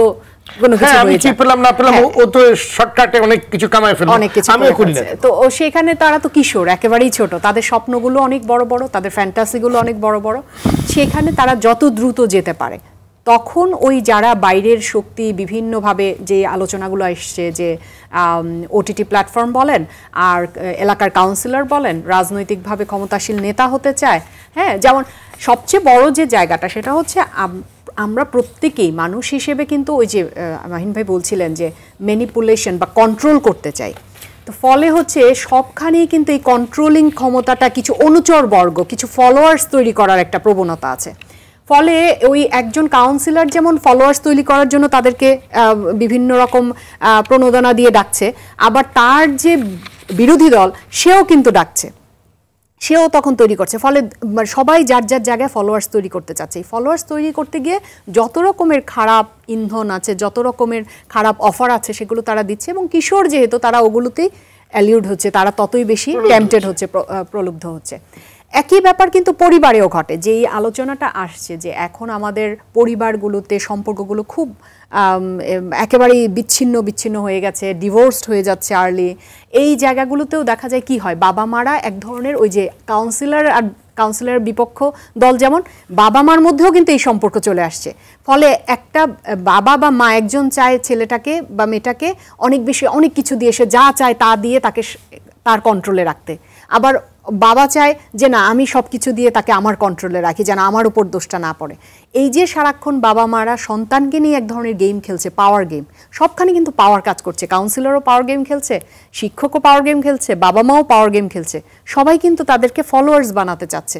এই ফলোয়ার্স বানাতে গিয়ে নানান ধরনের উপর ঢোকন দিচ্ছে, যেগুলো পেয়ে পেয়ে ওরা আরও বড় কিছু চায়, আরও বড় জায়গায় যেতে চায়, আরও বড় কিছু করতে চায়। ওই বড়টা খুব শর্টকাট পদ্ধতিতে করতে চায়, তখনই এই সমস্যাগুলো হয়। এখন আমাদের কার্যক্রমটা কি, এখন যেটা আপনি বলছিলেন আইনের ব্যাপারটা, যেটা মিশেল ফুকোর একটা বিখ্যাত বই আছে ডিসিপ্লিন অ্যান্ড পানিশমেন্ট, মানে যেখানে তিনি বলছেন যে ডিসিপ্লিন যখনই কেউ ভাঙে তাকে পানিশমেন্টের মধ্যে ঢোকানো হয়। এবং এই যে জেলখানার ধরনটাকে তিনি প্যানোপটিকন বলছেন, অর্থাৎ একটা লাইট হাউস থাকে যেটা দিয়ে জেলখানার প্রতিটা কোঠরে কে কী করছে সেটাকে সার্ভিলেন্স করা হয়। সমাজেও আমাদের কাঠামোগত প্রাতিষ্ঠানিক কাঠামো আছে, যেই কাঠামোগুলোর মধ্য দিয়ে আমরা চাই সমাজের মানুষ এরকম সার্ভিলেন্সের মধ্যে থাকুক, সে ডিসিপ্লিনে থাকবে, যেই মাত্র ডিসিপ্লিনটা সে ভঙ্গ করবে সেই মাত্র তাকে খপ করে ধরে পানিশমেন্টে দেওয়া হবে। এখন বিষয় হচ্ছে, এই শুধুমাত্র পানিশমেন্ট দিয়ে যদি হতো তাহলে তো আরেকজন করতো না। সে তো দেখছে যে হ্যাঁ, খুনের আসামি বা কিশোর গ্যাংয়ের ফলাফল হচ্ছে পুলিশের কাস্টডিতে যাওয়া এবং মাইর খায় একদম হয়ে ফেরত আসা। কিন্তু যে দেখছে সে তো বটে, যে গিয়েছিল সেও কিন্তু আবার জড়িয়ে যাচ্ছে। কারণটা কি? কারণটা হচ্ছে ওই যে বয়স, ওই যে মোহ, ওই যে তাড়াতাড়ি মানে বড় হওয়া, তাড়াতাড়ি ওই যে সোশ্যাল স্ট্যাটাস, মানে আমাদের রন্ধে রন্ধে ঝামেলাগুলো আছে। বিয়ে বাড়িতে বা যে কোনো অনুষ্ঠানে আপনি যখন দেখছেন একজন 5টা গাড়ি নিয়ে আসলে, বহন নিয়ে আসলে, বা আমার পিছে 5 জন বা 50 জন ছাত্র বা ফলোয়ার্স থাকলে আমি বেশি মর্যাদা পাচ্ছি বা ওই ভাইটা বেশি মর্যাদা পাচ্ছে, তাহলে কেন চাইবে না একটা বিশ্ববিদ্যালয়ের শিক্ষার্থী বা যে কেউ একটা কিশোর যে আমিও তার মতোই হতে চাই? কারণ আমার বাবা তো অমুক অফিসার বা আমার বাবা তো অমুক স্কুলের মাস্টার, কই তাকে তো চেয়ারটা দেওয়া হলো না, তাকে তো কোনো সম্মান দেওয়া হলো না, তাহলে আমি বাবার মতো কেন হব? আমি ওই ভাইয়ের মতো হব। তখনই এই সহমত কালচার তৈরি হয়, তখনই সে ওই জায়গায় চলে যাচ্ছে যে কত রকমভাবে এই ভাই হওয়া যায়। এগুলো হচ্ছে সমাজের আমাদের কিছু দায়বদ্ধতা আছে, আমাদেরকে বুঝতে হবে যে কোথায় আসলে কাকে সোশ্যাল স্ট্যাটাসটাকে কিভাবে নির্ধারণ করব। আমরা সব সময় আসলে পাওয়ারকে খুব গুরুত্ব দিই। হ্যাঁ, এখন এই সবসময় পাওয়ারের কাজই হচ্ছে আপনাকে ম্যানিপুলেট করবে এবং একই সাথে আপনাকে অ্যালিউর করবে, প্রভোক করবে টু গো দেয়ার। এই জায়গা থেকে বের হওয়ার জন্য শেষ পর্যন্ত শেষ কথা এটাই, পরিবারের বন্ধনগুলো শক্ত হতে হবে।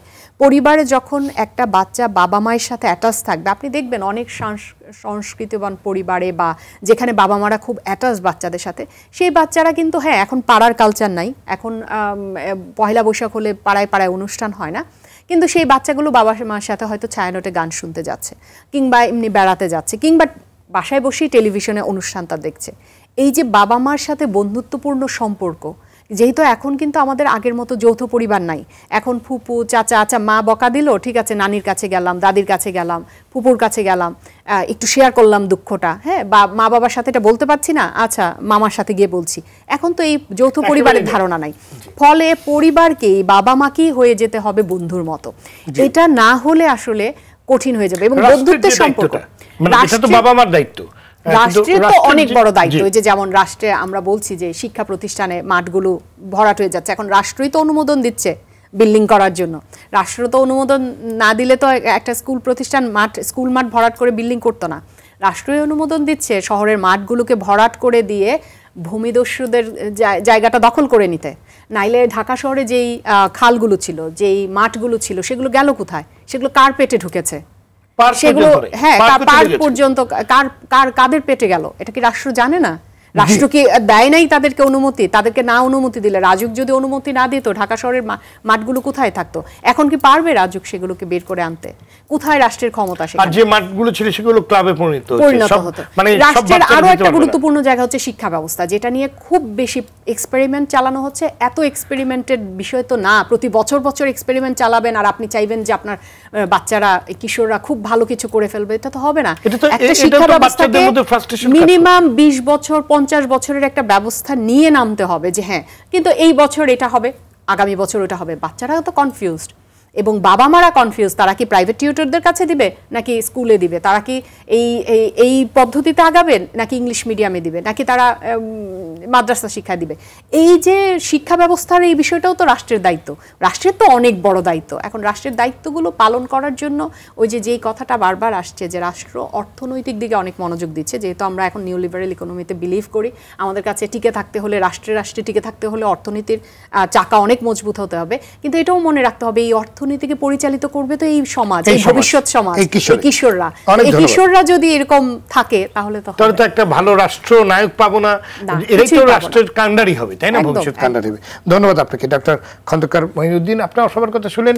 আসলে দিনে দিনে এই কিশোর গ্যাং এর যে সংকটটা, এটা কিন্তু অনেক গভীর হয়ে গেছে। এটা কিন্তু আর ওই জায়গায় নেই যে না শুরু হয়েছে কিংবা একটা মাঝামাঝি অবস্থা হয়েছে, অনেক গভীর হয়ে গেছে সংকটটা। আসলে এখন সমাধান যাত্রাটা দরকার। আসলে কোত্থেকে শুরু করার দরকার বলে আপনি মনে করেন? যে আসলে এটি তো বিস্তৃত এবং আলোচনায় তো সকলের আলোচনায় তাই আসছে যে ব্যাপক আলোচনা করা দরকার বা অনেক জায়গায় আমাদের অ্যাড্রেস করা দরকার। একেবারে পরিবার থেকে শুরু করে রাষ্ট্র পর্যন্ত ফুল লেন্থ। যেটি আলোচনা করছিলেন যে সবচেয়ে যে বড় সমস্যা আমাদের ক্রিমিনালিস্টিক্সে একটা কথা আছে, বলা আছে থিওরিটিক্যালি, যে কোনো একটা অপরাধ যখন সংঘটিত হয় তখন সে অপরাধটি করার পরে যদি সে সারভাইভ করে যায়, তাতে আর্থিক বিষয় হোক, সাম্পত্তিক বিষয় হোক, যে পরিমাণ ক্ষতি হয় বা শারীরিক বিষয় হোক, সবচেয়ে বড় হলো যে সারভাইভ করে গেলে সে প্রতিষ্ঠানকে যে রুলিংটা রেখে গেল, এই প্রতিষ্ঠানকে সে মেসেজটা দিয়ে গেল যে এই খারাপ জিনিসটা সারভাইভ করে।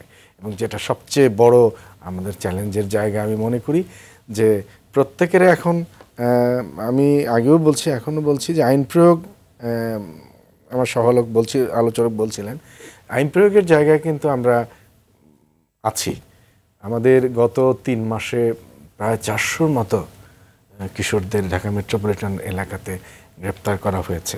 কিশোর মানে কিশোর, আমরা যেটা বলছি যে কিশোর গ্যাংয়ের এই ইয়াতে, এবং এর উপরে প্রায় 40টির উপরে কিন্তু মামলা রুজু হয়েছে। কিন্তু এটি যদি আমি 80টি মামলা রুজু করি, 800 গ্রেপ্তার করি, আমি কি গ্যারান্টি দিতে পারবো যে the problem will be solved বা আমাদের কোনো পজিটিভ ডিরেকশনসে আমাদের কি নিয়ে যাবে?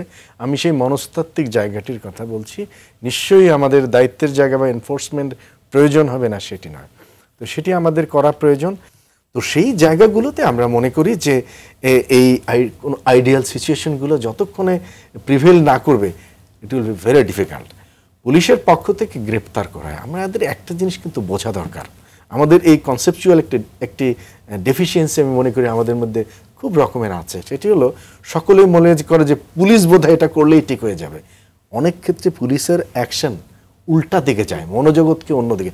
আপনি যখন অনেকগুলো জুভেনাইলকে আপনি জেলে পুরে দিবেন, ও তো আবার মেইন ফ্লোর সাথে আসবে না?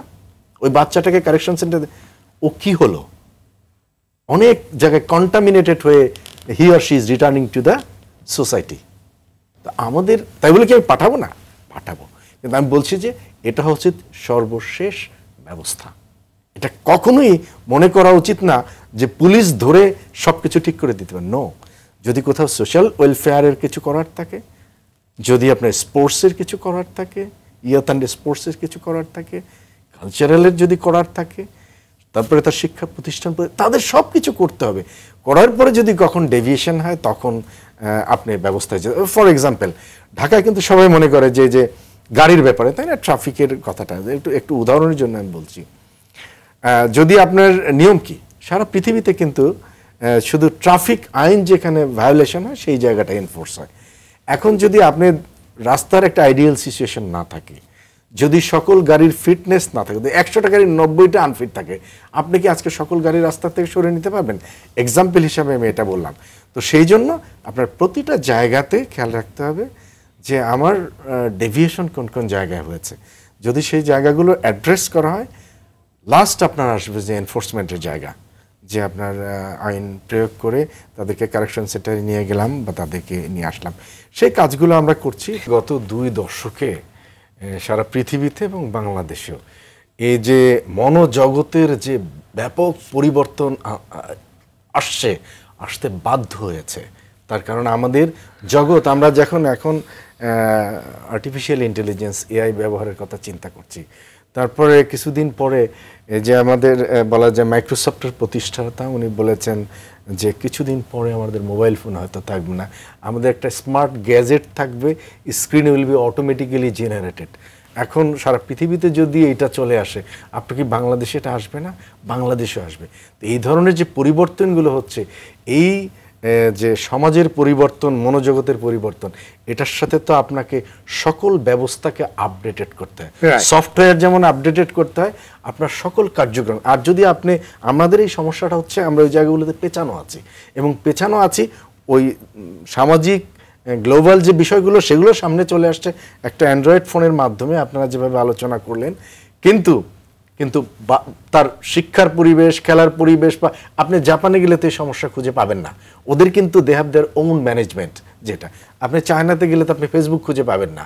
আমি তো মনে করি আমাদের যে সোশ্যাল মিডিয়ায় বা আমাদের যে অনলাইনটা এত বেশি ওপেন এবং সবকিছু ওপেন, আমি জানি না, কিন্তু পৃথিবীর অনেক দেশ বন্ধ করে দিয়েছে। পৃথিবীতে আমরা দেখছি যে প্রচুর পরিমাণে অ্যাবিউজও হচ্ছে।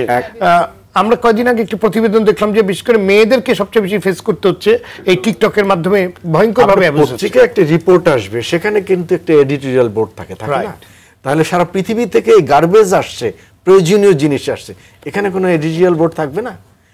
কোথাও না কোনো একটা জায়গায় আমাদের তো যেমন দেখেন আমাদের ফিল্মে কিন্তু থাকা উচিত, আমাদের ফিল্মে কিন্তু সেন্সর বোর্ড আছে, কিন্তু আমাদের এই যে ওটিটিতে যা দেখাচ্ছে সেগুলো কোনো সেন্সর করার সুযোগ নেই। তো এই ধরনের আমি মনে করি যে আমি তো অত মানে ভাবে বলার জায়গায় আমি নেই। আমি মনে করি প্রতিটি জায়গাতে আমাদের মনে করা উচিত যে আমি আমার কিশোরকে আমার ইয়াথ যারা আছে, আমরা কিন্তু ডেমোগ্রাফিক ডিভিডেন্ড নিচ্ছি, এটাও কিন্তু প্রায় শেষ হয়ে আসছে।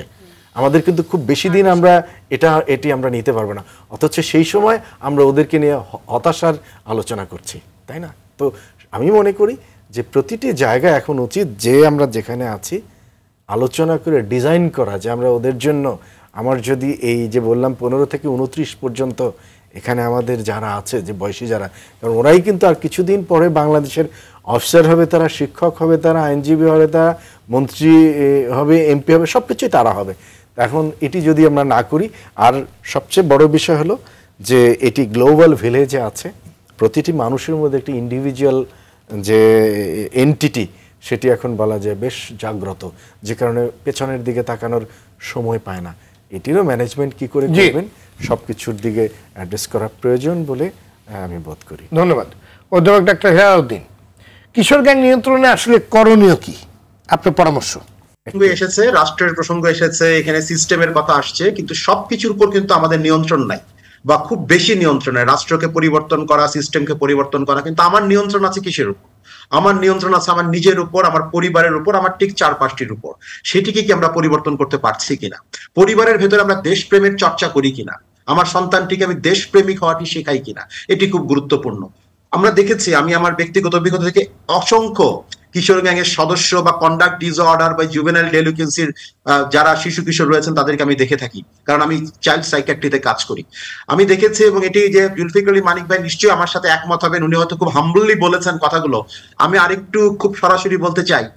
যেই পরিবারগুলোতে একটু ডিসঅর্গানাইজ থাকে, যেই পরিবারগুলোর ভেতরে সহনশীলতা কম, পরস্পরের কোহেশন কম, সেখানেই কিন্তু কিশোর গ্যাং বা এই ধরনের অবাধ্য আচরণের উৎপত্তি হয়। আমি খুবই বিনয়ের সাথে বলতে চাই, আমি দেখেছি ঢাকা শহরের 2 ধরনের কিশোর গ্যাং কে আমি পেয়েছি মূলত। একটি হচ্ছে খুবই উচ্চবিত্ত পরিবারের থেকে চলে আসা কিশোর গ্যাং, অভিজাত এলাকায় থাকা, ওই যে যেটির কথা আমাদের অতিরিক্ত আইজিপি মহোদয় বললেন, উত্তরায় একটি ঘটনা, সেটি একটু অভিজাত এলাকার ছিল, ধানমন্ডিতে রয়েছে। আমাদের 300 ফিটে তারা বিকেল বেলা গাড়ির রেস করে, বড় বড় গাড়ি নিয়ে রেস করে, এবং তারা এই কাজগুলো করে, তাদের ক্লায়েন্ট গুলো আমাদের কাছে আসে। আরেকটি হচ্ছে খুবই নিম্নবিত্ত, যারা খুবই আমাদের স্লাম এরিয়ায় থাকে, সেখান থেকে কিশোর গ্যাং গুলোকে আমরা পাই। এবং আমি বলি যে আমি দেখেছি যে তাদের পরিবারের ভেতরে কিন্তু আসলে নৈতিকতার জায়গার চর্চাটি একটু নড়বড়ে। হয়তো বাবার নৈতিকতার চর্চাটির জায়গা নয়, তিনি হয়তো সমাজের খুব সুপ্রতিষ্ঠিত জায়গায় আছেন, কিন্তু তিনি তার নৈতিকতার চর্চাটি যে করছেন না, সেটি কিন্তু প্রচ্ছন্নভাবে আমরা বুঝতে পারি। ফলে পরিবারের ভেতরে নৈতিকতার চর্চা, পরিবারের ভেতরে একটা বন্ধনকে যুক্ত করা, এটি হলো প্রথম গুরুত্বপূর্ণ। দ্বিতীয় আরেকটি গুরুত্বপূর্ণ হচ্ছে, আমরা যখন নানান ফোরামে এরকম কথা বলি, সেটি টেলিভিশনের টক শো হোক অথবা সমাজের বিভিন্ন সরকারি বেসরকারি বিভিন্ন জায়গায় কিশোরদের নিয়ে আমরা যখন কথা বলি, আমার কাছে একটা উপলব্ধি হয়, আমরা যারা কথাগুলো বলি, আমরা কি বিশ্বাস করি যেটা পরিবর্তন করা যাবে, নাকি আমরা শুধু কথাটিকে বলার জন্য বলি? আমি অনেক জায়গায় দেখেছি, আমরা যখন বলি, ঠিক যখন অন এয়ার থেকে আমরা বের হয়ে আসি, বা অনেক যখন সময় এটি পোশাকি জায়গা থেকে আলোচনা শুরুর আগে যখন আমরা কথা বলি, তখন দেখি আমাদের আলোচকরা বেশিরভাগই বিশ্বাস করতে চান না যে অবস্থার পরিবর্তন হবে। আমি কিছুদিন আগে এক জায়গায় বলেছি এরকম একটি ঘটনা, যে আমরা যারা কথা বলি, আমরাই যদি বিশ্বাস না করি পরিবর্তন হবে, তাহলে আমরা শুধু টক শোর ভেতরে এরকম কথাই বলে যাব, বা আমরা এরকম আলোচনা অনুষ্ঠান করব, বড় বড় সভা সেমিনার করব, কিন্তু আমার বিশ্বাসের জায়গাটিকে আগে শক্তিশালী করতে হবে। আমার পারসেপশন কি, সেটি খুব গুরুত্বপূর্ণ। আমরা যারা কথা বলি, আমার পরিবর্তনটা আগে জরুরি। আমি বিশ্বাস করি এই অবস্থার পরিবর্তন সম্ভব, নাকি আমি বিশ্বাস করি এই অবস্থার পরিবর্তন সম্ভব নয়। এবং তৃতীয় এবং সবশেষে একটি কথা আমি বলবো, যেটি খুব গুরুত্বপূর্ণ, সেটি হচ্ছে আমাদের শিশুদের বিকাশের 3টি পর্যায়, যেটি আমরা অনেক সময় প্যারেন্টিংরা জানি না। একটি হচ্ছে কগনিটিভ ডেভেলপমেন্ট, আমার ধারণার জগৎটা কিভাবে গড়ে উঠছে, আমি কি ধারণা নিয়ে বেড়ে উঠছি সমাজের অনুষঙ্গগুলো নিয়ে। আমার আবেগীয় বিকাশ, আমার ইমোশনাল ডেভেলপমেন্টটা কিরকম হচ্ছে। আমরা ইদানিং কিন্তু বলে থাকি এআই এর চাইতে গুরুত্বপূর্ণ হচ্ছে আমার ইআই, ইমোশনাল ইন্টেলিজেন্স খুব গুরুত্বপূর্ণ, আমি আমার আবেগকে বহিঃপ্রকাশ করতে পারি কিনা। এবং তৃতীয় এবং 3 নম্বর খুব গুরুত্বপূর্ণ, যেটিকে আমরা প্রায়শই খুব অবহেলার চোখে দেখি, সেটি হচ্ছে আমার শিশুদের মরাল ডেভেলপমেন্ট, নৈতিকতার বিকাশ। লিফটের সামনে লাইন ভঙ্গ করে এগিয়ে যাওয়া, এটিও কিন্তু অনৈতিক।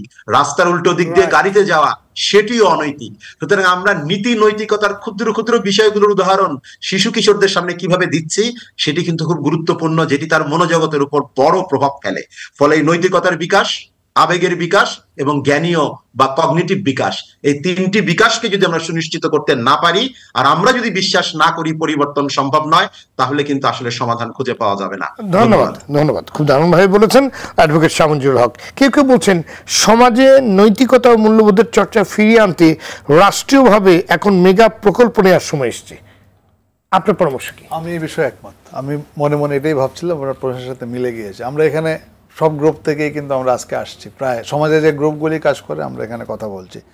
লাস্ট যে ডাক্তার সাহেব যেটা বললেন যে আমরা আসলে বিশ্বাস করি কিনা যে পরিবর্তন করতে হবে, আমরা যদি বিশ্বাস করি যে হ্যাঁ এটা এখন অ্যাড্রেস করার সময় আসছে। আমি প্রথম যে কথাটা দিয়ে শুরু করেছিলাম যে আমরা ডেভেলপমেন্ট আমাদের ইকোনমিক হয়েছে বা সোশিও ইকোনমিক কিন্তু একসাথে আমরা ব্যবহার করি, এবং কালচার, সোশিও ইকোনমিক কালচার, এই তিনটা শব্দ কিন্তু একসাথে ব্যবহার করা হয়। তাহলে অর্থনৈতিক উন্নতি যখন হবে তখন আমার সামাজিক উন্নতি দরকার এবং কালচারাল উন্নতি দরকার।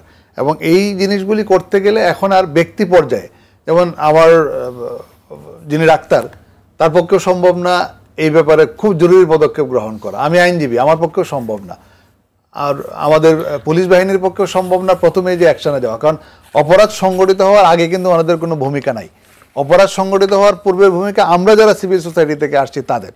তো আমাদের এখন উদ্যোগ নেওয়া দরকার যে আসলে আমরা যদি বিশ্বাস করি পরিবর্তন করতে হবে তাহলে অবশ্যই পরিবর্তন করতে হবে, এবং এটা করার জন্য সরকারিভাবে দায়িত্ব নিতে হবে।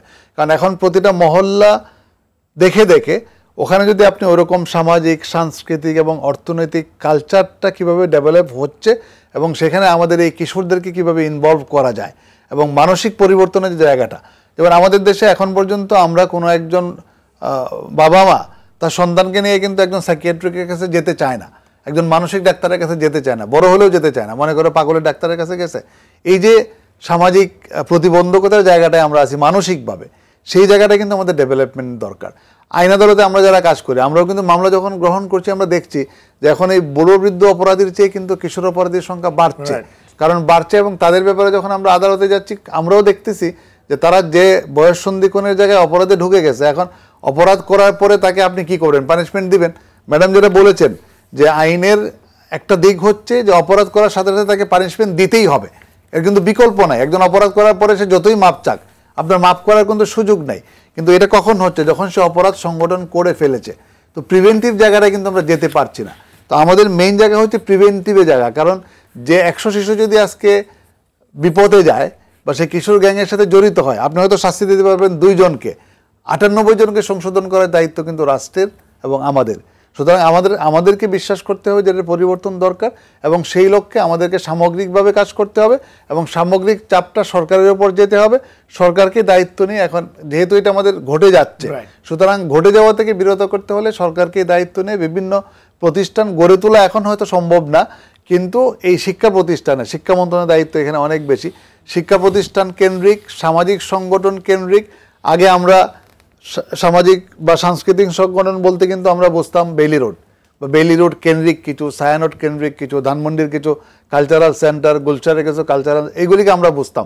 এখন কিন্তু আর এইগুলিকে বুঝি না। এখন আমরা কালচার বলতে, আমি সেদিন একজন বিচারপতির কথা বলতেছিলাম যে উনি সারাদিন শুনতেছিলাম, সারাদিন এই মামলা মোকদ্দমার জোটে যেয়ে সন্ধ্যাবেলা সিরিয়াল দেখতেই হবে 2টা বা 3টা, ওইটা দেখেই কিন্তু উনি ওখান থেকে ফিরে আসছেন। উনি হয়তো ভালোর জন্য দেখছেন, কিন্তু আমরা কি দেখছি, সিরিয়ালটাও একটু শালীনভাবে দেখানো হচ্ছে। ওটিটি প্ল্যাটফর্ম বা অন্য অন্য যে প্ল্যাটফর্মগুলিতে বিদেশি ছবি যেগুলি দেখানো হচ্ছে, এবং আমাদের নির্মাতারাও যে কন্টেন্ট তৈরি করতেছেন সেই কন্টেন্টগুলিও কিন্তু উইদাউট ভেরিফিকেশন বা কি বলে এটাকে আপনার কিছুটা সেন্সরশিপ না করে দেওয়াটা কিন্তু ঠিক হচ্ছে না। হ্যাঁ, এই বিতর্কে যখন আমরা যাই তখন বলে যে আমরা তো অ্যাডাল্টদের জন্য তৈরি করছি, আমরা তো যারা সামাজিক বুদ্ধা তাদের জন্য তৈরি করছি, কিন্তু আপনি তো ওটিটিতে দিচ্ছেন, ওটিটি তো আর তাদের জন্য না। ওটিটি দেখতে তো 10 বছরের ছেলেমেয়েরা আরও বেশি বোঝে। আমি কিন্তু এখনও বুঝি না কীভাবে ওটিটি প্ল্যাটফর্মে ঢুকতে পারবে, কিন্তু আমার যে 15 বছরের ছেলে আছে ও আমাকে খুলে দিচ্ছে যে এইভাবে ঢুকতে হচ্ছে। সুতরাং তার অ্যাক্সেসটা কিন্তু বেশি, এবং সত্যি কথা যে এখন 3 জন 3 রুমে বা 4 জন 4 রুমে কিন্তু বসবাস করতেছি আমরা, 2 ছেলে বাপ মা, ডিভাইস নিয়ে আসে, বাবাও ডিভাইস নিয়ে আসে, বাবা হয়তো কাজ নিয়ে আসে, মা ডিভাইস নিয়ে আসে, ছেলে ডিভাইস নিয়ে আসে। ছেলে পড়ার অন্তরালে কি দেখছে আমি কিন্তু জানি না, এবং আপনি যাবেন সে তো বন্ধ করে দিচ্ছে, আপনি খুঁজে নিতে পারবেন না, আপনি তাকে জিজ্ঞেস করতে পারতেছেন না বিভিন্ন কারণে। একটা হচ্ছে সাইকোলজিক্যাল, যে আপনি জিজ্ঞেস করবেন লজ্জার ভয় আছে, আবার লজ্জার চেয়ে বড় কথা হচ্ছে ও আবার উল্টা চলে যায় কিনা। ভাই যেটা বললেন যে আমরা অ্যাকশনে যাব, ও উল্টা হবে। তো আপনি সামাজিকভাবে যখন তার বিরুদ্ধে কথা বলতে যাচ্ছেন, তার সাইকোলজি আপনি বুঝছেন না, তখন কিন্তু আপনার সে উল্টা পথে চলে যাবে, আরো বেশি মানে কি বলবো হেনিয়াস ওয়েতে করার চেষ্টা করবে। সো এই জায়গাগুলি থেকে ফিরে আসতে হলে আমরা যারা এখানে আজকে উপস্থিত বিভিন্ন ডিসিপ্লিন থেকে, আমার মনে হয় সবারই এখানে অ্যাক্টিভ ভূমিকা রাখার সুযোগ আছে। ইভেন সাইকোলজিক্যাল ডক্টর সহ, আইনজীবী সহ, আপনার প্রফেসর সহ, শৃঙ্খলা বাহিনীর সাথে জড়িত আমাদের কালচারাল ব্যক্তিত্ব যারা রয়েছেন, সবারই উচিত হচ্ছে যৌথভাবে এই জায়গাটাকে অ্যাড্রেস করা। আমি আপনাকে ধন্যবাদ দেবো, আরটিভিকে ধন্যবাদ দিব যে এরকম যোগ উপযোগী বা সময় উপযোগী একটা প্রোগ্রাম আপনি সেট করেছেন। আমরা এখান থেকেই সিদ্ধান্ত নিতে পারি যে আমরা সবাই মিলে এটার জন্য কাজ করে যাব এবং সরকারের উপর একটা চাপ তৈরি করা যে এটা অবশ্যই এখন প্রয়োজন। সেই সাথে আমাদের এখন বিদ্যমান যে জায়গাটা আমরা কাজ করতে পারি, যে আমাদের স্কুল, কলেজ, আমাদের সাংস্কৃতিক কেন্দ্র, আমরা যারা বিভিন্ন প্রতিষ্ঠানে কাজ করছি, আমরা যেন এই জায়গাগুলিকে অ্যাড্রেস করি। তাহলে এই বাবা মাকে ওই জিনিসটা বুঝাইতে হবে। বাবা মারাও এখন এত চাপে আছে যে তারা ঢাকা শহরের যে জীবনযাত্রার মান আপনি চিন্তা করেন, এবং সন্তানরা স্কুল ছুটি হয়েছে, আমরা প্রতিষ্ঠান থেকে ছুটি পেয়েছি, আমরা আরও সুন্দর করে ডিভাইস নিয়ে বসতেছি, ভালো ভালো ছবি, ভালো ভালো মুভি, অথবা এই টাইপের একটু মারদাঙ্গা টাইপের মুভি কি করে দেখা যায়। তো এই যে কালচারে আমরা বড় হচ্ছি, এই কালচারের জায়গাটা কারেকশন করার দায়িত্ব প্যারেন্টিং, যেটা মানিক ভাই বলেছে, আমি ধন্যবাদ দেবো। আজকের অনুষ্ঠানের খুব সুন্দর একটা শব্দ বের হয়ে আসছে যে আমাদের পিতামাতাকেও যেরকম প্যারেন্টিং শিখতে হবে, আমরা যারা সমাজে একটু কর্তৃত্ব নিয়ে বা একটু অভিভাবকত্বের জায়গা নিয়ে বসে আছি, আমাদেরকেও সেই প্যারেন্টিংয়ের জায়গাটা শিখতে হবে। শুধুমাত্র আমাদের সন্তানদেরকে না, যাকে শিক্ষা দেওয়ার সুযোগ আছে তাকে শিক্ষা দেওয়ার জায়গাটায় যেতে হবে। আমার কাছে 10টা ক্লায়েন্ট আসছে, আমি যদি সেই আলোচনাটা করি যে ভাই আমাদের সন্তানরা কোথায় যাচ্ছে বা আমাদের কিশোররা কোন দিকে যাচ্ছে, সেটা থেকে যদি সে লেসন নেয়, এটাই আমার জন্য প্রাপ্তির জায়গাটা চলে আসে। ধন্যবাদ আপনাদের সবাইকে আজকে আলোচনায় যোগ দেওয়ার জন্য। দর্শক, অর্থনৈতিক এবং অবকাঠামোগত উন্নয়নের সঙ্গে সঙ্গে সমাজ, শিক্ষা, সংস্কৃতি এবং সামাজিক সংগঠনগুলোর উন্নয়ন হয়নি বলেই দেশে কিশোর গ্যাং তৈরি হওয়ার মতো ভয়ঙ্কর একটি পরিবেশ তৈরি হয়েছে। এমন ভয়াবহ পরিস্থিতি থেকে বেরোতে হলে সমাজের ব্যাপক ভিত্তিক সংস্কার দরকার, আর এই সংস্কারের প্রধান দায়িত্ব রাজনৈতিক নেতৃত্বের। কিন্তু দুর্ভাগ্যজনক হলেও সত্যি, রাজনৈতিক পৃষ্ঠপোষকতাতেই সবচেয়ে বেশি কিশোর গ্যাং বিকশিত হচ্ছে। আজকে আলোচকরা যেমনটি বলবার চেষ্টা করেছেন, কিশোর গ্যাংয়ের প্রবণতা ঠেকাতে হলে সামাজিক সংগঠনগুলোকে সক্রিয় করতে হবে, প্রতিটি পাড়ায় খেলার মাঠের ব্যবস্থা করতে হবে, নিয়মিত সাংস্কৃতিক অনুষ্ঠানের আয়োজন করতে হবে। সমাজে মর্যাদার মানদণ্ড হয়ে দাঁড়িয়েছে টাকা, এই দৃষ্টিভঙ্গি বদলাতে হবে। জাপান, মালয়েশিয়ার মতো দেশগুলো শিশু কিশোরদের বিকাশে কোন মডেলে কাজ করছে তা বিশ্লেষণ ও পর্যালোচনা করে আমাদের দেশের কৌশল ঠিক করতে হবে। প্যারেন্টিং সম্পর্কে পরিবারগুলোকে জানতে হবে, পরিবারকে সচেতন ও দায়িত্বশীল হতে হবে, পারিবারিক বন্ধন শক্ত করতে হবে, সন্তানদের নীতি নৈতিকতার চর্চা করাতে হবে। মনে রাখতে হবে, এআই এর চেয়েও আমাদের বেশি প্রয়োজন ইআই, অর্থাৎ ইমোশনাল ইন্টেলিজেন্স। আরেকটি কথা না বললেই নয়, নীতি নৈতিকতা ও মূল্যবোধ ছাড়া দেশের উন্নয়ন কখনোই টেকসই হবে না। সুতরাং রাষ্ট্রীয় নীতি নির্ধারণে এই বিষয়গুলোকে গুরুত্বের সঙ্গে বিবেচনা করতে হবে। দর্শক, আজ এ পর্যন্তই। অনুষ্ঠানটি পুনঃপ্রচার হবে সকাল 7:30। আগামী সপ্তাহে আবারও দেখা হবে। সে পর্যন্ত সবাই ভালো থাকুন, সুস্থ থাকুন। সঙ্গে থাকার জন্য ধন্যবাদ। শুভরাত্রি।